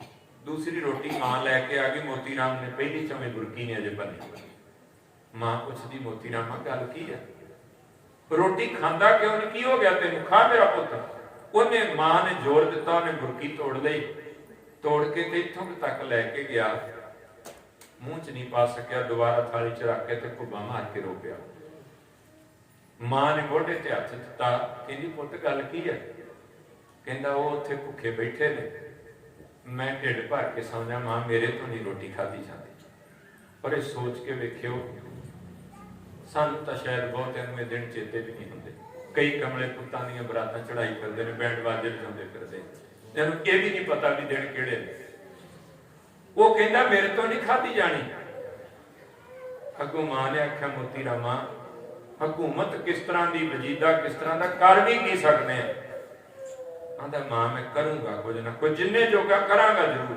ਚੇਤਾ ਰੱਖੋ, ਬੰਦਾ ਜਿਹੜੇ ਅਦਾਰੇ 'ਚ ਜਿਹੜੇ ਫੀਲਡ 'ਚ ਕੰਮ ਕਰਦਾ ਹੋਵੇ ਨਾ, ਉਹਨੂੰ ਪਤਾ ਹੁੰਦਾ ਵੀ ਮੇਰੇ ਕੁਲੀਗ ਜਿੱਥੇ ਮੈਂ ਕੰਮ ਕਰਦਾ ਜਾਂ ਮੇਰੇ ਤੋਂ ਉੱਪਰਲੇ ਰਿਸ਼ਵਤਖੋਰ ਨੇ ਕਿ ਇਮਾਨਦਾਰ ਨੇ, ਵੀ ਇਹ ਲੋਕ ਕਿਵੇਂ ਦੇ ਹੁੰਦੇ ਆ। ਤੇ ਮੋਤੀ ਰਾਮ ਉਹਨਾਂ 'ਚ ਕੰਮ ਕਰਨ ਨੂੰ ਪਤਾ ਸੀ ਵੀ ਇਹ ਰੁਪਈਏ ਮਗਰ ਮਰ ਜਾਂਦੇ ਆ ਮੁਗਲ ਪਠਾਨ ਬੰਦੇ। ਉਹਨੇ ਆਖਿਆ ਮਾਂ ਜਿਹੜਾ ਵੀ 20 ਰੁਪਏ ਕਿੰਨੇ ਇਕੱਠੇ ਕੀਤੇ ਹੋਣਗੇ, ਉਹਨੇ ਨੌਕਰੀ ਕਰਦਾ ਸੀ। ਉਹਨੇ ਆਖਿਆ ਪਰ ਜੋ ਵੀ ਇਕੱਠਾ ਕੀਤਾ ਨਾ ਅੱਜ, ਇਹ ਸਫਲਾ ਕਰਨ ਦਾ ਮੌਕਾ ਹੀ ਲਿਆ ਕੱਢ ਕੇ, ਮੈਂ ਦੁੱਧ ਪਿਆਉਣਾ ਉਹਨਾਂ ਨੂੰ, ਲੈ ਕੇ ਜਾਵਾਂਗਾ, ਐਵੇਂ ਨਹੀਂ ਹੁਣ ਦੇਣਾ। ਉਹਨੇ ਧਨ ਲਿਆ, ਦੁੱਧ ਗਰਮ ਕਰਵਾਇਆ, ਦੇ ਕੇ ਪਹਿਰੇਦਾਰਾਂ ਨੂੰ ਰਿਸ਼ਵਤਾਂ ਦੇ ਤੁਰ ਜਾ, ਪੌੜੀਆਂ ਥਾਣੀ ਨਾ ਚੜੀ, ਖਬਰ ਹੋ ਜਾਏਗੀ, ਕਮੰਦ ਪਾ ਮਗਰੋਂ ਦੀ ਚਲਾ ਜਾ ਤੇ ਛੇਤੀ ਮੁੜ ਆਈ।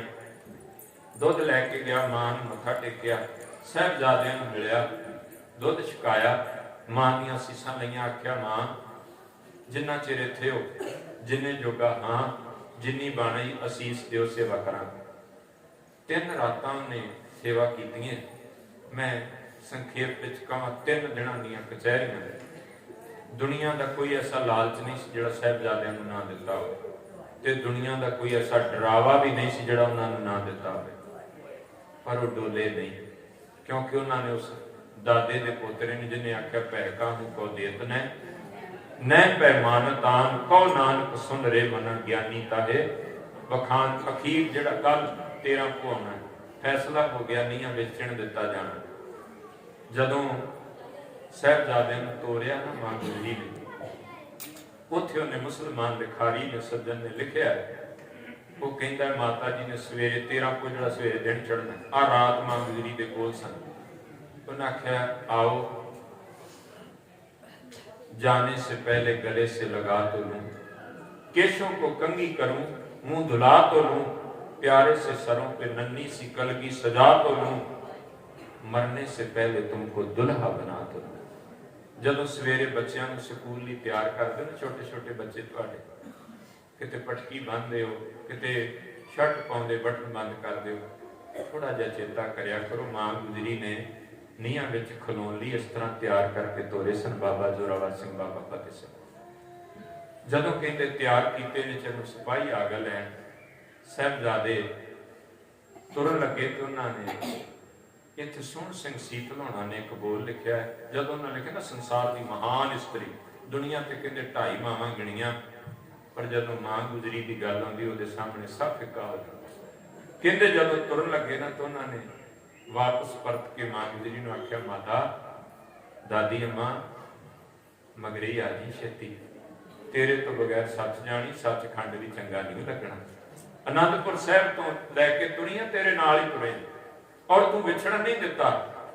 ਕਹਿੰਦੇ ਤੁਰ ਪੈ ਦੋਵੇਂ ਲਾਡਲੇ, ਜਦ ਫਤਿਹ ਬੁਲਾ ਕੇ ਵਾਰ ਅਖੀਰੀ ਮਾਂ ਦੇ ਚਰਨੀ ਹੱਥ ਲਾ ਕੇ ਬੂਹੇ ਵਿੱਚੋਂ ਪਰਤ ਕੇ ਬੋਲੇ ਮੁਸਕਾ ਕੇ, ਮਾਂ ਉਡੀਕਾਂਗੇ ਅਸੀਂ ਸੱਚਖੰਡ ਵਿੱਚ ਜਾ ਕੇ, ਪਰ ਨਾ ਆਉਣਾ ਤੁਸਾਂ ਨੇ ਬਹੁਤਾ ਚਿਰ ਲਾ ਕੇ, ਥੱਕ ਨਾ ਜਾਈਏ ਅੰਮੀ ਅਸੀਂ ਉਸੀਆਂ ਪਾ ਕੇ। ਕਹਿੰਦੇ ਬਹੁਤੀ ਦੇਰ ਨਾ ਲਾਉਣੀ ਮਾਂ, ਛੇਤੀ ਆਉਣਾ ਨਹੀਂ ਤਾਂ ਰੁੱਸ ਜਾਓ, ਫਤਿਹ ਸਿੰਘ ਤੇਰਾ ਜੀ ਪਰਚਾਉਣਾ, ਮਿੰਨਤਾਂ ਕਰ ਕਰ ਅੰਮੀਆਂ ਫਿਰ ਪਊ ਬਣਾਉਣਾ। ਤੇ ਮਾਂ ਗੁਜਰੀ ਕਹਿੰਦੀ, ਚਲੋ ਮੇਰੇ ਹੀ ਲਿਓ, ਮੈਂ ਮਗਰੇ ਆਵਾਂ। ਕੋਈ ਪੁੱਤਾਂ ਬਾਝੋਂ ਜਿਉਂਦੀਆਂ ਕਦ ਸੁਣੀਆਂ ਮਾਵਾਂ, ਪੁੱਤਰਾਂ ਦੁਆਲੇ ਰਾਮਕਾਰ ਮਾਵਾਂ ਦੀਆਂ ਬਾਹਾਂ, ਜਿੱਧਰ ਉੱਡਦੇ ਹੰਸ ਉਧਰ ਜਾਂਦੀਆਂ ਛਾਵਾਂ, ਉਹ ਲੋਕੋ ਤੋਰ ਘਰ ਦੀਆਂ ਰੌਣਕਾਂ ਮੈਂ ਸੱਚਖੰਡ ਵਸਾਵਾਂ। ਸਾਹਿਬਜ਼ਾਦੇ ਗਏ, ਉਹਨਾਂ ਆਖਿਆ ਨੀਹਾਂ 'ਚ ਖੜੇ ਕਰੋ ਇਹਨਾਂ ਨੂੰ, ਨੀਹਾਂ ਚਿਣ ਦਿੱਤਾ ਜਾਏ, ਅਜੇ ਵੀ ਵੇਖ ਲਓ ਮਿਟ ਜਾਓਗੇ, ਤੁਹਾਨੂੰ ਮਿਲੇਗਾ ਕੀ। ਤੇ ਸਾਹਿਬਜ਼ਾਦੇ ਆਖਿਆ, ਜਾਨ ਦੇ ਕਰ ਔਰੋਂ ਕੀ ਜਾਨੇ ਬਚਾ ਚਲੇ। ਆ ਸਾਡੀਆਂ ਜਾਨਾਂ ਉਹਨਾਂ ਦੀ ਸ਼ਹਾਦਤ ਸਦਕਾ। सिक्खी की नींव हम हैं सरों पे उठा चले, गुरियाई का किस्सा जहां में बना चले, सिंहों की सल्तनत का पौधा लगा चले, गद्दी ताजो तख्त बसब कौम पाएगी, दुनिया से जालिमों का निशान तक मिटाएगी। कहते असी शहादत दे के जिंदगी दे के चले अपनी कौम, नीहां विच खड़ा है। कहते ठोडी तक ईंटें चिंदी गई, मुंह तक आ गई, बीनी को ढांकते आंखों पे छा गई, लखते जिगर गुरु के वो दोनों छुपा गई। जब दुनिया उन्हें सूबा कहता इट नहीं तोड़नी, कंध टेढ़ी ना होवे, जेड़ा कोई अंग सामने आंदा तेसी नाल झाड़ दिओ। चपड़ियां तेसी मार के झाड़ियां गईयां, पर साहिबजादियां ने उस मालिक की याद में जुड़े। कहते दीवार जदों छिणी गई विच छुपे, वो तुरन लगे सारे, लेकिन कंध डिगी ते साहिबजादे विटां दे उत्ते डिग पए, थल्लों नीं बची, सिੱਧੇ डिग पए। वापस मुड़े, पुछो एक बार होश में लैके, बेहोश ने क्योंकि साह गुम होया, होश में जाके मनते ने नहीं हो सकता। शासल बेग बाशल बेग ये जलाद ने भी समाने दे, उन्होंने आख्या इनू फिर जदों लिखिया ना, ये कल जिहड़ा समा बनता ना थोड़ा जिहा चेते रखियो, 9:45 तो लैके 10:30 बजे तक का समा है जिहदे विच छोटे साहिबजादियां दी शहादत हुंदी है। जदों नीहां च खलोंदे ने, ये पौने घंटे का समा है जिहदे विच वरतारा वरतदा। असीं 10 तो 11 सीधा कह दिंदे, पौने 10 तो 10:30 बजे 9:45 तो जिहड़ा समा आ उदों ही शुरुआत हुंदी है, इहदे विच वरतारा वरतदा। कहते शासल बेग ते बाशल बेग ना छातियां ते चढ़ के बह गए।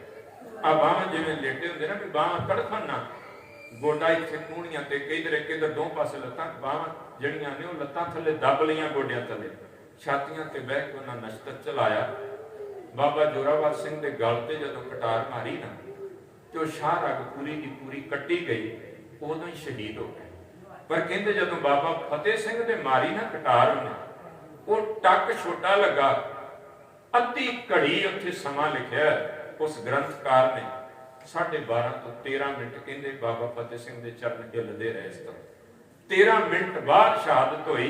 वो लिखता है 9 साल अवस्था जोरावर सिंह जी भय, 7 साल अवस्था फतेह सिंह जी लय, किंदा जोरावर के प्राण खंडे के साथ बेग छूट गए, फतेह सिंह जी आधी घड़ी चरण मारते रहे।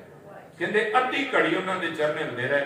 पर कल जिथे भी होवो इस समय किते कोई 10 मिनट कट के बिओ उन्होंने याद विच, चेते करियो जिस दाते ने सब कुछ साडे तो लुटा दिता, कुर्बान कर दिता। और उन्होंने आख्या सी सिंघां नूं बादशाही दे के चले। अखीरली बेनती 1 मिनट की, जदों संस्कार की गल आएगी ना, दीवान टोडरमल कई बार ये गल छिड़दी जी, टोडरमल एक राजा टोडरमल होया, एक दीवान टोडरमल होया, ये समा नहीं है। फिर आप वो दीवान टोडरमल ने हाजिर हो गया, संस्कार की गल आई, उन्हें आख्या धन चाहिए, ਉਹਨੇ ਏਡੀ ਵੱਡੀ ਦੌਲਤ, ਵੇਖੋ ਕਿੰਨਾ ਕੁ ਦੌਲਤਮੰਦ ਹੋਏਗਾ। 78,000 ਸੋਨੇ ਦੀਆਂ ਅਸ਼ਰਫੀਆਂ ਮੋਹਰਾਂ, 4 ਸਕੁਅਰ ਫਿਟ ਧਰਤੀ, ਜਿਹੜਾ ਅੱਜ ਕੈਲਕੂਲੇਸ਼ਨ ਕਰਦੇ ਤੇ 2.5 ਅਰਬ ਕੱਢਦੇ ਗਣਿਤ ਵਾਲੇ ਵੀ 2.5 ਅਰਬ ਰੁਪਈਆ ਬਣਦਾ, ਪਰ ਚੇਤਾ ਰੱਖੋ ਉਸ ਧਰਤੀ ਨੂੰ ਤਾਂ ਪੈਸਿਆਂ ਨਾਲ ਤੋਲਿਆ ਹੀ ਨਹੀਂ ਜਾ ਸਕਦਾ, ਉਹਦੀ ਤਾਂ ਪੈਸਿਆਂ ਨਾਲ ਕੀਮਤ ਹੀ ਨਹੀਂ ਲਾਈ ਜਾ ਸਕਦੀ। ਅਖੀਰਲੀ ਬੇਨਤੀ, ਜੋ ਸੰਸਕਾਰ ਕਰਨ ਲੱਗੇ ਨਾ ਤੇ ਦੀਵਾਨ ਟੋਡਰ ਮੋਤੀ ਰਾਮ ਮਹਿਰਾ ਨਾਲ ਸੀ, ਉਹਨਾਂ ਆਖਿਆ ਤਿੰਨਾਂ ਦੀਆਂ ਚਿਖਾਵਾਂ ਅੱਡ ਅੱਡ ਬਣਾਈਏ, ਵੀ ਅੱਡ ਅੱਡ ਚਿਖਾ ਬਣਾਈਏ। ਮੋਤੀ ਰਾਮ ਮਹਿਰਾ ਕਹਿੰਦਾ ਦੀਵਾਨ ਸਾਹਿਬ, ਕਿਉਂਕਿ ਮੋਤੀ ਰਾਮ ਮਹਿਰਾ ਤੇ ਟੋਡਰਮਲ ਦੇ ਮੁਕਾਬਲੇ ਬੜਾ ਗਰੀਬ ਜਿਹਾ ਬੰਦਾ ਸੀ, ਨੌਕਰੀ ਕਰਨ ਵਾਲਾ, ਉਹ ਡਰਦਾ ਡਰਦਾ ਨੇੜੇ ਹੋਇਆ, ਕਹਿੰਦਾ ਦੀਵਾਨ ਸਾਹਿਬ ਗੁਸਤਾਖੀ ਮਾਫ। ਮਾਂ ਗੁਜਰੀ ਨੂੰ 3 ਰਾਤਾਂ ਮਿਲਣ ਜਾਂਦਾ ਰਿਹਾ ਦੁੱਧ ਪਿਓ, ਇੱਕ ਗੱਲ ਕਹਿੰਦੀ ਸੀ, ਮੈਨੂੰ ਉਹ ਚੇਤੇ ਆ ਰਹੀ ਤੇ ਮੇਰਾ ਮਨ ਕਹਿੰਦਾ ਉਵੇਂ ਕਰਿਓ। ਕਹਿੰਦਾ ਦੱਸ। ਉਹ ਕਹਿੰਦਾ ਹੈ ਕਿ ਆਂਦੀ ਸੀ ਅਨੰਦਪੁਰ ਸਾਹਿਬ ਤੋਂ ਤੁਰੀ ਆ ਨਾ, ਇੱਕ ਨੂੰ ਸੱਜੇ ਗਲ ਵੱਖਣੀ ਵਿੱਚ ਲਿਆ, ਇੱਕ ਨੂੰ ਖੱਬੇ ਲਿਆ, ਤੇ ਮੋਤੀ ਰਾਮਾ ਮੈਂ ਸਰਹੰਦ ਤੱਕ ਨਾਲੋਂ ਵਿਛੜਨ ਨਹੀਂ ਦਿੱਤੇ, ਮੇਰੇ ਪੁੱਤ ਕੋਲੇ ਐਵੇਂ ਚਾਹੁੰਦੀਆਂ ਲੈ ਕੇ ਜਾਵਾਂ। ਕਹਿੰਦਾ ਦੀਵਾਨ ਸਾਹਿਬ ਜੇ ਤੁਸੀਂ ਸਮਝੋ ਤੇ ਮੈਂ ਚਾਹਣਾ ਮਾਂ ਨੇ ਅਨੰਦਪੁਰ ਸਾਹਿਬ ਤੋਂ ਇੱਥੋਂ ਤੱਕ ਵਿਛੜ ਨਹੀਂ ਦਿੱਤੇ, ਦੋ ਪਾਸੇ ਗਲ ਵੱਖੜੀ ਵਿੱਚ ਲੈ ਕੇ ਰੱਖੇ। ਮੇਰਾ ਮਨ ਹੈ ਵੀ ਮਾਤਾ ਗੁਜਰੀ ਨੂੰ ਵਿਚਾਲੇ ਪਾਓ, ਸੱਜੇ ਪਾਸੇ ਬਾਬਾ ਜੋਰਾਵਰ ਸਿੰਘ ਮਾਤਾ ਦੀ ਬਾਂਹ ਤੇ ਸਿਰ ਰੱਖਿਓ ਉਹਦਾ, ਤੇ ਖੱਬੇ ਪਾਸੇ ਬਾਬਾ ਫਤਿਹ ਸਿੰਘ ਬਾਂਹ ਤੇ ਸਿਰ ਰੱਖਿਓ, ਐਵੇਂ ਪਾਓ ਜਿਵੇਂ ਮਾਂ ਗਲ ਵੱਖੜੀ ਵਿੱਚ ਹੀ ਲੈ ਕੇ ਪਈ ਹੋਵੇ। ਉਹਨੇ ਆਖਿਆ ਐਵੇਂ ਹੀ ਹੋਏਗਾ। ਵਿਚਾਲੇ ਮਾਤਾ ਗੁਜਰੀ, ਦੋਵੇਂ ਬਾਹਾਂ ਐ ਕੀਤੀਆਂ, ਇੱਕ ਪਾਸੇ ਬਾਬਾ ਜੋਰਾਵਰ ਸਿੰਘ ਦਾ ਸਿਰ, ਜਿਵੇਂ ਅਸੀਂ ਬੱਚਿਆਂ ਦੇ ਸਿਰ ਥੱਲੇ ਬਾਂਹ ਦਿੰਦੇ ਹਾਂ, ਇੱਕ ਪਾਸੇ ਬਾਬਾ ਫਤਿਹ ਸਿੰਘ ਉੱਤੋਂ ਹੱਥ ਮੁੜ ਕੇ ਗਲ ਵੱਖੜੀ ਪਵਾਈ, ਫਿਰ ਉਹ ਚਿਖਾ ਨੂੰ ਅਗਨੀ ਦਿੱਤੀ। ਅੱਜ ਵੀ ਜਿਹੜੇ ਗੁਰੂ ਕੇ ਅਸੀਂ ਜੋਤੀ ਸਰੂਪ ਦਰਸ਼ਨ ਕਰੀਏ ਭਾਵਨਾ ਨਾਲ ਵੇਖੋ, ਕਿਉਂਕਿ ਉਹ ਗਏ ਨਹੀਂ ਕਿਤੇ। ਸ਼ਹੀਦ ਜਿਹੜੇ ਆ ਨਾ ਉਹ ਸदैव ਵਾਸਤੇ ਜ਼ਿੰਦਗੀ ਦਿੰਦੇ ਨੇ, ਉਹ ਅੱਜ ਵੀ ਮਾਤਾ ਗੁਜਰੀ ਨਾਲ ਮਨ ਨੂੰ ਉਸੇ ਤਰ੍ਹਾਂ ਹੀ ਲਿਪਟੇ ਹੋਏ। ਔਰ ਸਤਿਗੁਰੂ ਸੱਚੇ ਪਾਤਸ਼ਾਹ ਮਹਾਰਾਜ ਜੀ ਦੇ ਉਹ ਵੀ ਦੀਵਾਨ ਟੋਡਰ ਮਲੇਡੀ ਸੇਵਾ ਕਮਾ ਗਿਆ। ਔਰ ਅਸੀਂ ਦਾਤੇ ਨੇ ਸਾਨੂੰ ਆਖਿਆ ਨੇ ਪੁੱਤਰਨ ਕੇ ਸੀਸ ਪਰਿਵਾਰ ਦੀ ਸੁਤ ਚਾਰ ਹੋਏ ਤੋਂ ਕਿਆ ਭਇਆ, ਜੀਵਤ ਕਈ ਹਜ਼ਾਰ। ਮਹਾਰਾਜ ਨੇ ਜਿਵੇਂ ਅੱਜ ਕਈ ਵਾਰ ਹੁੰਦਾ ਨਾ, ਇਹ ਫਲਾਣੇ ਦੀ 9ਵੀਂ ਪੀੜ੍ਹੀ ਚੱਲ ਰਹੀ ਹੈ ਜੀ, ਇਹ ਫਲਾਣੇ ਸਿੱਖ ਦੀ 9ਵੀਂ ਪੀੜ੍ਹੀ ਆ, ਗੁਰੂ ਸਾਹਿਬਾਨ ਦੀ ਵੰਸ਼ ਵਿੱਚੋਂ ਆ, ਮਾਣ ਮਹਿਸੂਸ ਕਰਿਆ ਕਰੋ ਅਸੀਂ ਕਲਗੀਆਂ ਵਾਲੇ ਦੀ ਪੀੜ੍ਹੀ ਵਿੱਚੋਂ ਹਾਂ। ਜੇ ਗੁਰੂ ਵਾਲੇ ਆ ਨਾ ਤੇ ਤੁਸੀਂ ਕਲਗੀਆਂ ਵਾਲੇ ਦੇ ਵੰਸ਼ਜ ਹੋ ਨਾ, ਸਾਹਿਬਜ਼ਾਦਿਆਂ ਦੀ ਪੀੜ੍ਹੀ ਹੋ, ਉਹ ਸਾਡੇ ਭਰਾ ਨੇ, ਉਹ ਸਾਡੇ ਬਾਬੇ ਨੇ।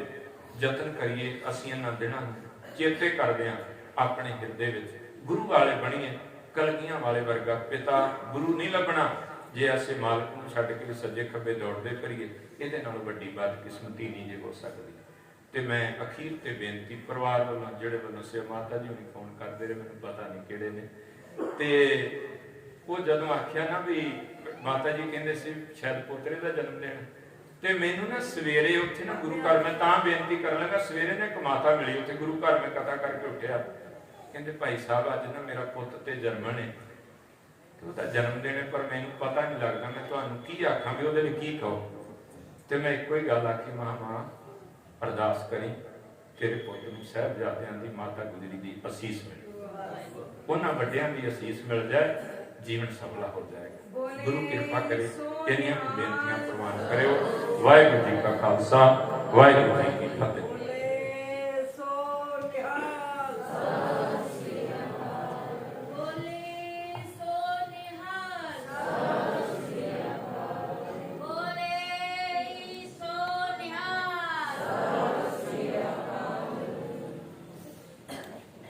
सतनाम श्री वाहिगुरु साहिब जी। राम कली महला तीजा। आनंद को मुकाम सतगुरु प्रसाद आनंद भै गुरु माया सतगुरु न पाया, सतगुर तपाया सह सेती मन वजिया वादाइया, राग रतन परिवार परिया शब्द गावने आईया, सब तो तगाओ हरि केरा मंजरी बताया, कह नानक आनंद होवा सतगुरु न पाया।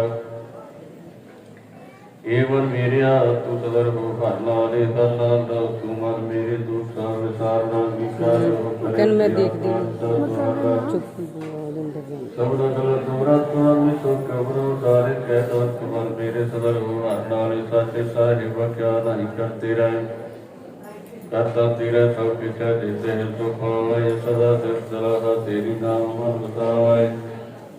नाम जिनका मन बसया बाजे सब करे रिखे नानक सच्चे साहिब क्या नहीं सर तेरा सच्चा नाम मेरा आधारो साधना मेरा आधार मेरा जन भुखा सब गवाइया कर साल सब मरिया वसिया जिन इच्छा सब पुजाइया सदा कुर्बान कीता गुरु तो दिती है वड़ियाइया कह नानक सुनो संतो सब तरो प्रिया सच्चा नाम मेरा आधारो अज पद सब तद कर सुपगै कर सुभाग्य शब्द वाचे कला जिस कर धारिया पंचगुण पुरवास कीते काल कंठ कुमारिया तब कर्म पाया तुझ का से नाम हर के लागे कह नानक तै संवासित करिया नाद वाजे आनंद सुनो वड पागी हो सगल मनोरथ पार ब्रह्म प्रभु पाया उतरे सगल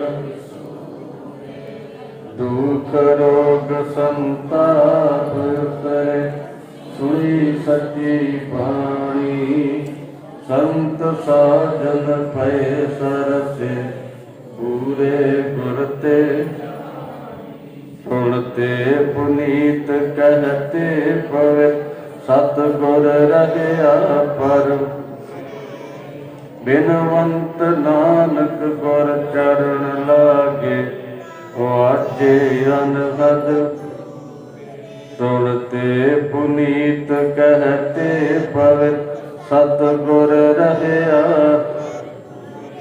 बिनवंत नानक गुर चरण लागे वाजे अनहद वाहिगुरु जी का खालसा वाहिगुरु जी की फतेह तू ठाकुर तुम पह अरदास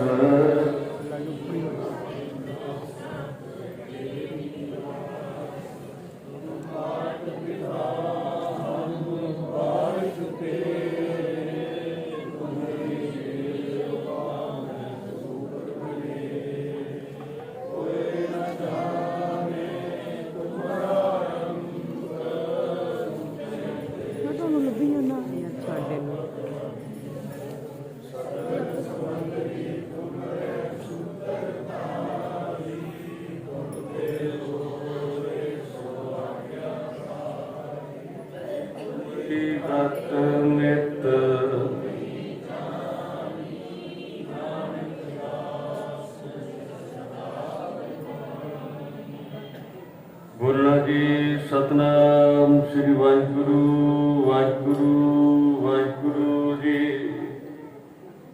एक ओंकार वाहिगुरु जी की फतेह। श्री भगवती जी सहाय। वार श्री भगवती जी की पातशाही दसवीं पैथों भगवती सिमर का गुरु नानक नहीं ते आए। फिर अंगद गुर ते अमरदास रामदास हरि सहाय। अर्जुन हर गोबिंद नौ सिमरो श्री हर राय। श्री हर कृष्ण ध्याय तिस डिठे सब दुख जाए। तेग बहादुर सिमरिया कर नाम दिया वताए। सब थाई गुणा सहाय। दसवां पातशाह श्री गुरु गोबिंद सिंह साहिब जी सब थाई गुणा सहाय।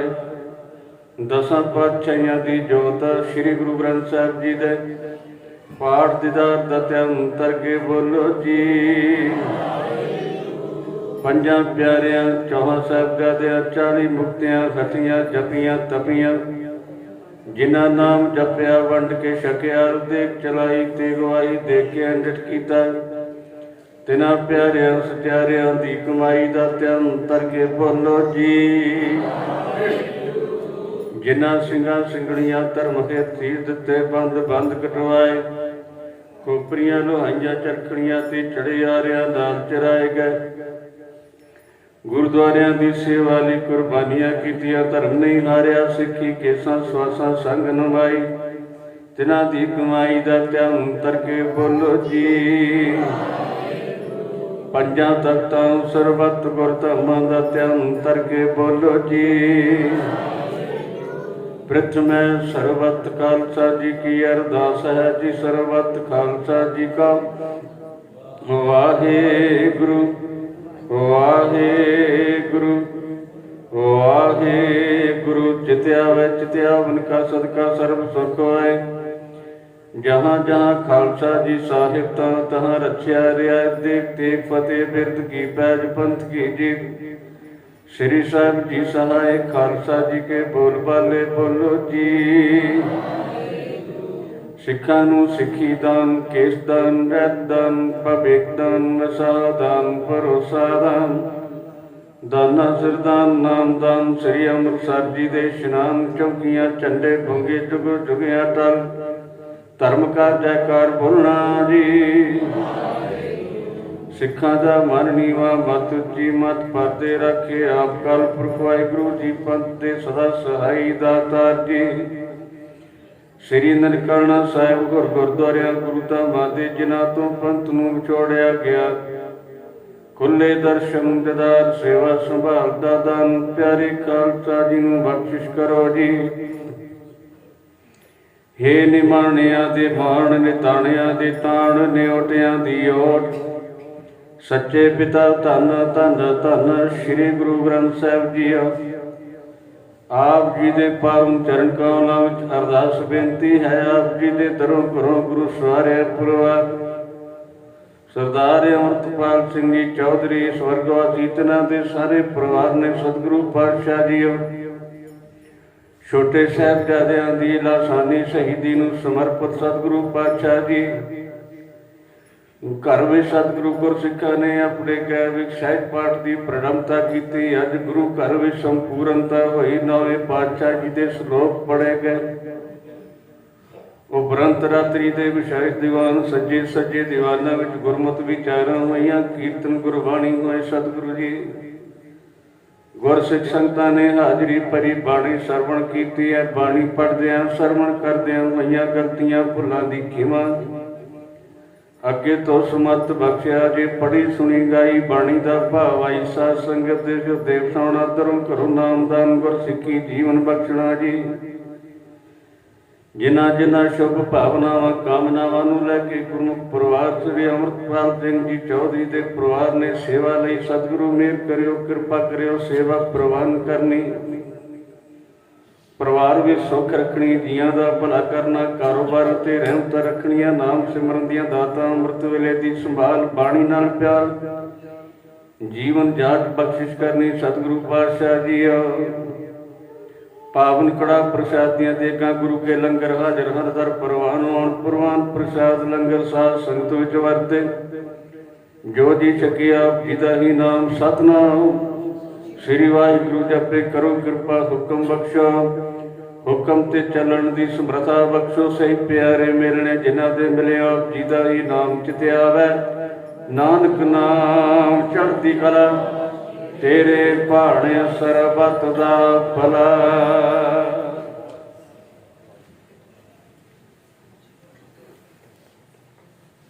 वाहिगुरु जी का खालसा वाहिगुरु जी की फतेह। दोहरा आज्ञा भैया काल की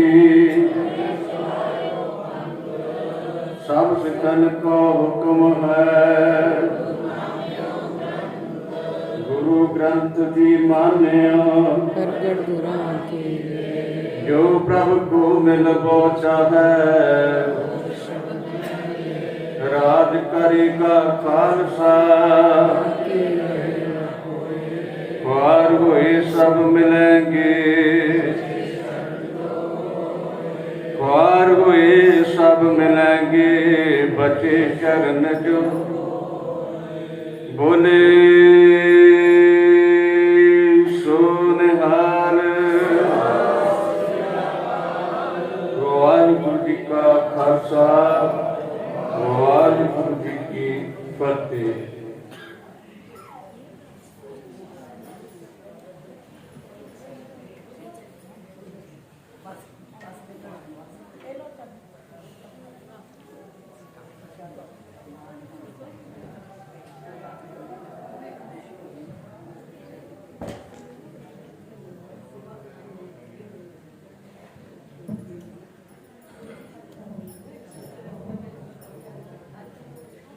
सतनाम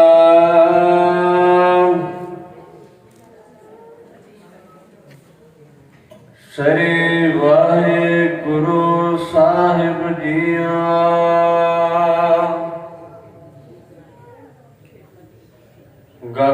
मामा बाजो परयो निशाने खाओ खेत जो मांडियो सूरमा अब जूजन कहता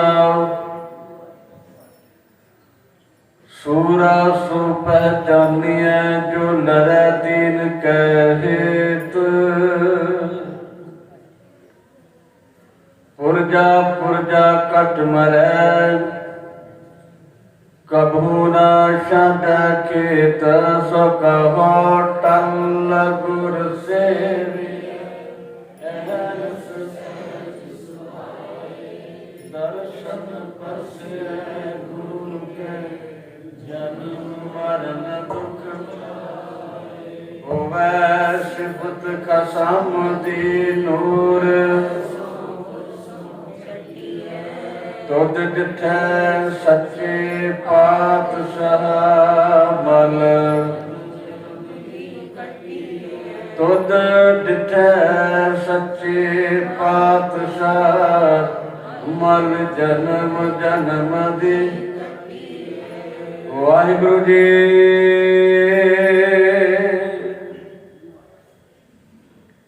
राम कली महला पंजवा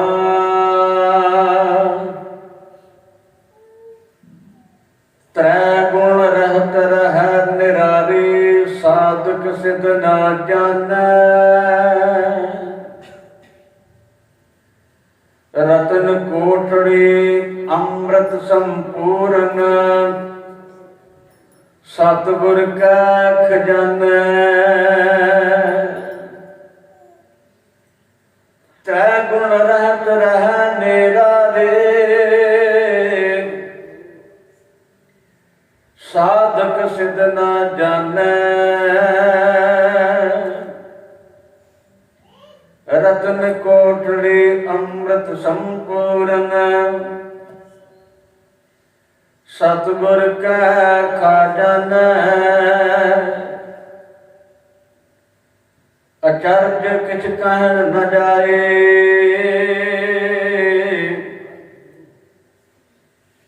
वस्त अगोचर पाए रहाय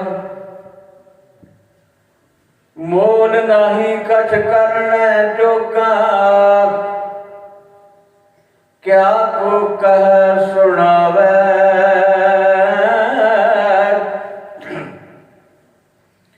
कथन कहन को सोची नहीं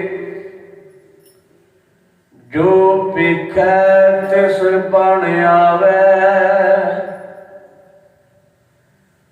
सोई जाने करने हारा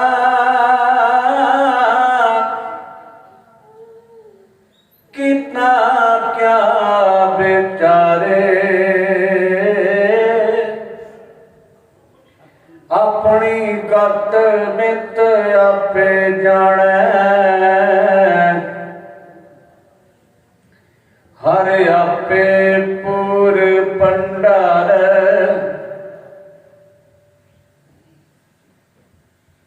सोई जाने करने हारा कीता क्या बेचारा अपनी गत मित आपे जान हर आपे पूर भंडारा ऐसा रस अमृत मन चाखिया तृप्त रहे आगाई कहो नानक मेरे आशा पूरे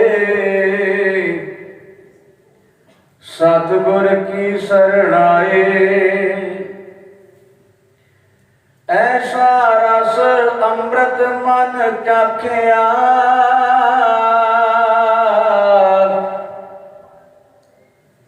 तृप्त रहया गाए कहो नानक मेरी आशा पूरे सतगुर की शरणाई। वाहिगुरु जी का खालसा वाहिगुरु जी की फतेह। राम कली महला पंजवा। त्रै गुण रहत रह निरारी साधक सिद्ध ना जानै। रतन कोटरी अमृत संपूर्ण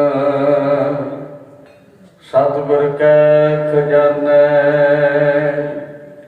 वाहिगुरु जी का खालसा वाहिगुरु जी की फतेह। सतनाम श्री वाहिगुरु साहब जी। बिलाव माला बनवाता ती भावना लगाई पारदम चरणाई का मिर्द हमारे राम का सब लगे ना भाई। सतगुरु पूरा भेजा जन वंश बनाई राम नाम या तुझे आए काले बुलाई रात लिए तिनक नहारता प्यार उठाई सोना कृपा भय साई। सजारा गौरी देव की महला पहला एक ओंकार सतगुर प्रसाद। जय कर कीर्त्या के करते का वे विचार कर का हो सोए लाभ से रो सृजनहार तुम का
अंतर्यामी पुरख विदाते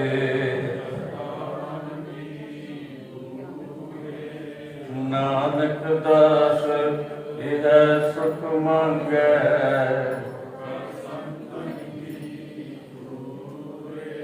अंतर्यामी पुरख विदाते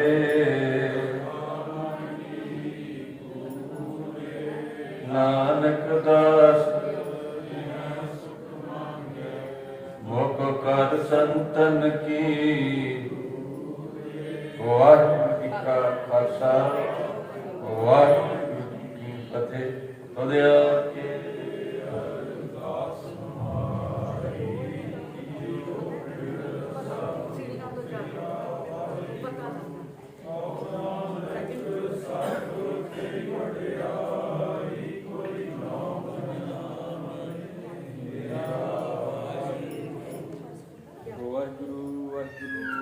ਵਾਹਿਗੁਰੂ ਜੀ। ਇੱਕ ਓਂਕਾਰ ਵਾਹਿਗੁਰੂ ਜੀ ਕੀ ਫਤਿਹ। ਸ੍ਰੀ ਭਗਵਤੀ ਜੀ ਸਾਹਿਬਾਰ ਸ੍ਰੀ ਭਗਵਤੀ ਜੀ ਕੀ ਪਾਤਸ਼ਾਹੀ ਦਸਵੀਂ ਪ੍ਰਥਮ ਭਗਵਤੀ ਸਿਮਰ ਕੈ ਗੁਰੂ ਨਾਨਕ ਲਈ ਤੇ ਆਏ ਤੇ ਰੰਗਤ ਗੁਰਤੇ ਅਮਰਦਾਸ ਰਾਮਦਾਸ ਦੇ ਬਲ ਸਹਾਏ ਜਨਾ ਗੋਬਿੰਦ ਨਾਮ ਸਿੰਘ ਰਾਏ ਸ੍ਰੀ ਹਰਿਕ੍ਰਿਸ਼ਨ ਤੇ ਆਇਆ ਦੇ ਤੇ ਸਭ ਦੁੱਖ ਜਾਏ ਤੇ ਪ੍ਰਮਾਤਮਾ ਸਿਮਰੇ ਕਰਨਾ ਦਿਆਵੇ ਤਾਈ ਸਭ ਸੰਗੁਣਾ ਸਾਹਿਬ ਦਾ ਪਾਤਸ਼ਾਹ श्री गुरु गोबिंद सिंह साहब जी सब साई होना सहाय जी दसां पातशाह जी जोत श्री गुरु ग्रंथ साहब जी के पाठ के राग दा चरण सती बोलो जी वाहिगुरू निमाणियां दी मान निताणियां दे तान जोटियां दी ओट सतगुरु धन श्री गुरु ग्रंथ साहब पातशाह जी संग सारियां संगतां सेवादारां ने सोहला साहब जी की बाणी के पाठ जाप करदे आप दे स्वरूपां दे सुख हसन सेवा संभाल करके सतगुरु बाणी पढ़दे आ सेवादारी निभाउंदे होंगे गलतियां भुल्लां दी खिमा अगे तो समर्थ बख्शो इन्हां सारियां गुरु सारियां संगतां की हाजिरी सेवा प्रवान करनी आपकी रहम पातशाह जी अगे भी इस तरह करते रहना। आप इस समय करो कृपा सौखा सरमेला वास्ते चाली भाग रस्ते विश्वास काटते आप सहाय होना आज्ञा बख्शो नानक नाम चढ़ती कला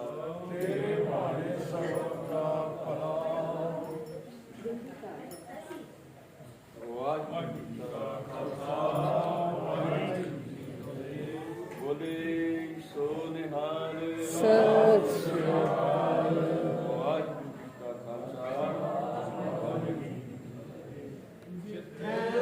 जाए बहू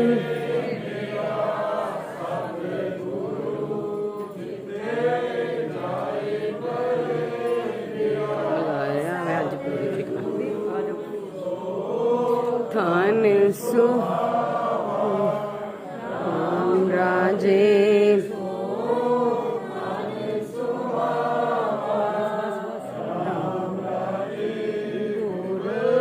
सिखी सो थान पालिया सिखी सो थान पालिया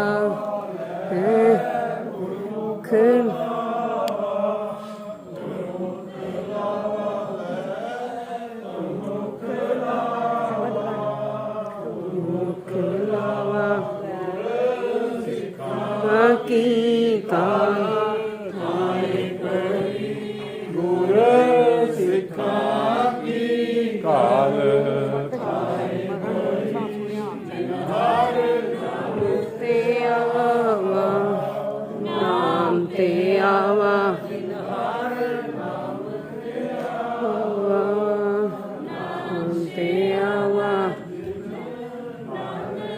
सत गुर पूजे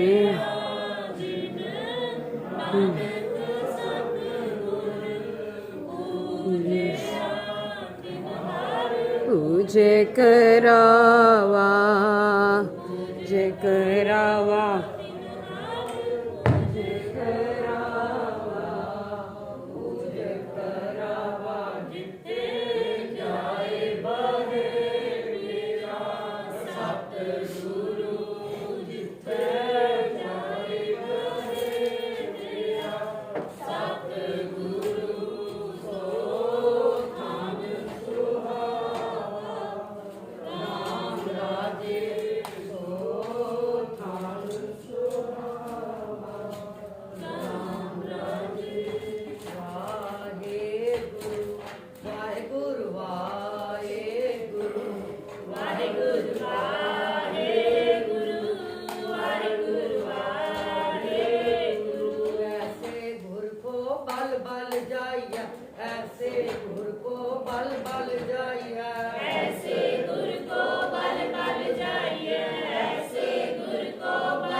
ਪਿਆਰੇ ਧੰਨ ਗੁਰੂ ਪਿਆਰੇ ਧੰਨ ਗੁਰੂ ਪਿਆਰੇ ਧੰਨ ਗੁਰੂ ਪਿਆਰੇ ਧੰਨ ਗੁਰੂ ਧੰਨ ਪੰਜ ਪਿਆਰੇ ਧੰਨ ਗੁਰੂ ਧੰਨ ਪੰਜ ਪਿਆਰੇ ਧੰਨ ਗੁਰੂ ਧੰਨ ਪੰਜ ਪਿਆਰੇ ਧੰਨ ਗੁਰੂ ਧੰਨ ਪੰਜ ਪਿਆਰੇ ਧੰਨ ਗੁਰੂ ਧੰਨ ਲਾਲ ਚਾਰੇ ਧੰਨ ਗੁਰੂ ਧੰਨ ਲਾਲ ਚਾਰੇ ਧੰਨ ਗੁਰੂ ਧੰਨ ਲਾਲ ਚਾਰੇ ਧੰਨ ਗੁਰੂ ਧੰਨ ਲਾਲ ਚਾਰੇ ਧੰਨ ਧੰਨ ਮਾਤਾ ਗੁਜਰ ਕੌਰ ਜੀ ਧੰਨ ਧੰਨ ਮਾਤਾ ਗੁਜਰ ਕੌਰ ਜੀ ਧੰਨ ਧੰਨ ਮਾਤਾ ਗੁਜਰ ਕੌਰ ਜੀ ਧੰਨ ਧੰਨ ਮਾਤਾ ਗੁਜਰ ਕੌਰ ਜੀ ਮਰਨ ਮੂਰਸਾਂ ਸੂਰਿਆਂ ਹੱਕ ਹੈ ਮਰਨ ਮੂਰਸਾਂ ਸੂਰਿਆਂ ਹੱਕ ਹੈ ਮਰਨ ਮੂਰਸਾਂ ਸੂਰਿਆਂ ਹੱਕ ਹੈ ਹੋਏ ਮਰਨ ਪਰਵਾਣ ਜੋ ਹੋਏ ਮਰਨ ਪਰਵਾਣ ਜੋ ਹੋਏ ਮਰਨ ਪਰਵਾਣ ਨਾਨਕ ਕਿਸਨੂੰ ਬਾਬਾ ਰੋਇਆ ਨਾਨਕ ਕਿਸਨੂੰ ਬਾਬਾ ਰੋਇਆ ਨਾਨਕ ਕਿਸਨੂੰ ਬਾਬਾ ਰੋਏ ਨਾਨਕ ਕਿਸਨੂੰ ਬਾਬਾ ਰੋਏ ਬਾਜੀ ਹੈ ਇਹ ਸੰਸਾਰੋ ਬਾਜੀ ਹੈ ਇਹ ਸੰਸਾਰੋ ਬਾਜੀ ਹੈ ਇਸ ਸੰਸਾਰੋ ਬਾਜੀ ਹੈ ਇਸ ਸੰਸਾਰੋ ਸੂਰੇ ਸਈ ਆਗੇ ਆਖੀਐ ਸੂਰੇ ਸਈ ਆਗੇ ਆਖੀਐ ਸੂਰੇ ਸਈ ਆਗੇ ਆਖੀਏ ਸੂਰੇ ਸਈ ਆਗੇ ਆਖੀਏ ਦਰਗਹਿ ਪਾਵੈ ਸਾਚੀ ਮਾਣੋ ਦਰਗਹਿ ਪਾਵੈ ਸਾਚੀ ਮਾਣੋ ਦਰਗਹਿ ਪਾਵੇ ਸਾਚੀ ਮਾਣੋ ਦਰਗਹਿ ਪਾਵੇ ਸਾਚੀ ਮਾਣੋ ਧੰਨ ਧੰਨ ਬਾਬਾ ਅਜੀਤ ਸਿੰਘ ਜੀ ਧੰਨ ਧੰਨ ਬਾਬਾ ਜੁਝਾਰ ਸਿੰਘ ਜੀ ਧੰਨ ਧੰਨ ਬਾਬਾ ਅਜੀਤ ਸਿੰਘ ਜੀ ਧੰਨ ਧੰਨ ਬਾਬਾ ਜੁਝਾਰ ਸਿੰਘ ਜੀ ਧੰਨ ਧੰਨ ਬਾਬਾ ਜੋਰਾਵਰ ਸਿੰਘ ਜੀ ਧੰਨ ਧੰਨ ਬਾਬਾ ਫਤਿਹ ਸਿੰਘ ਜੀ ਧੰਨ ਧੰਨ ਬਾਬਾ ਜੋਰਾਵਰ ਸਿੰਘ ਜੀ ਧੰਨ ਧੰਨ ਬਾਬਾ ਫਤਿਹ ਸਿੰਘ ਜੀ ਧੰਨ ਧੰਨ ਮਾਤਾ ਗੁਜਰ ਕੌਰ ਜੀ ਧੰਨ ਧੰਨ ਮਾਤਾ ਗੁਜਰ ਕੌਰ ਜੀ ਧੰਨ ਧੰਨ ਮਾਤਾ ਗੁਜਰ ਕੌਰ ਜੀ ਧੰਨ ਧੰਨ ਮਾਤਾ ਗੁਜਰ ਕੌਰ ਜੀ ਗੁਰਮੁਖ ਪੰਥ ਸੁਹਾਵੜਾ ਗੁਰਮੁਖ ਪੰਥ ਸੁਹਾਵੜਾ ਗੁਰਮੁਖ ਪੰਥ ਸੁਹਾਵਣਾ ਗੁਰਮੁਖ ਪੰਥ ਸੁਹਾਵਣਾ ਧੰਨ ਗੁਰੂ ਪਿਆਰੇ ਧੰਨ ਗੁਰੂ ਪਿਆਰੇ ਧੰਨ ਗੁਰੂ ਪਿਆਰੇ ਧੰਨ ਗੁਰੂ ਪਿਆਰੇ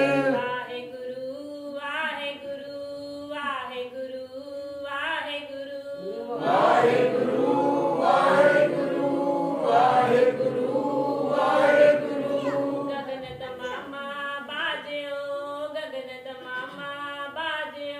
ਗਗਨ ਤਮਾਮਾ ਬਾਜਿਓ ਗਗਨ ਤਮਾਮਾ ਬਾਜਿਓ ਪਰਿਓ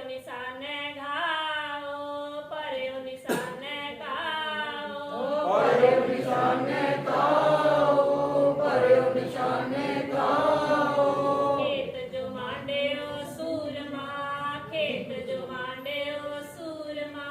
ਖੇਤ ਜੋ ਮਾਂਡਿਓ ਸੂਰਮਾ ਖੇਤ ਜੋ ਮਾਂਡਿਓ ਸੂਰਮਾ ਅਬ ਜੂਜਨ ਕੋ ਦਾਓ ਅਬ ਜੂਜਨ ਕੋ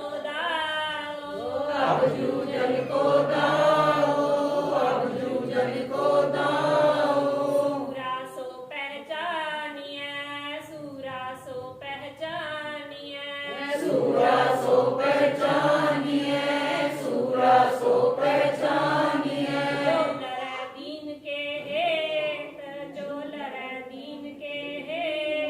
ਚੋਲਰੇ ਦੀਨ ਕੇ ਹੇਤ ਚੋਲਰੇ ਦੀਨ ਕੇ ਹੇਤ ਪੁਰਜਾ ਪੁਰਜਾ ਕਟ ਮਰੈ ਪੁਰਜਾ ਪੁਰਜਾ ਕਟ ਮਰੈ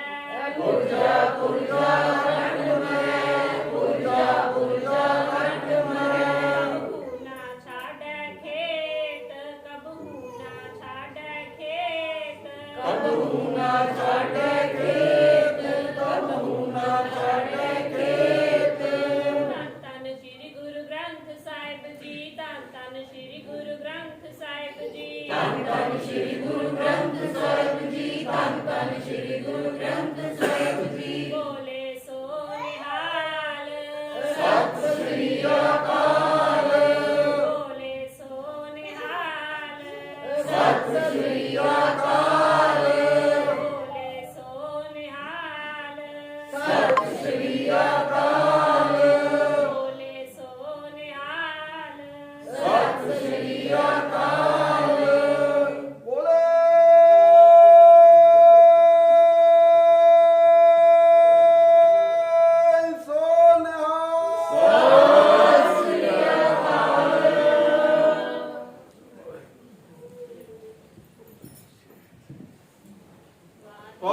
ਸ੍ਰੀ ਅਕਾਲ।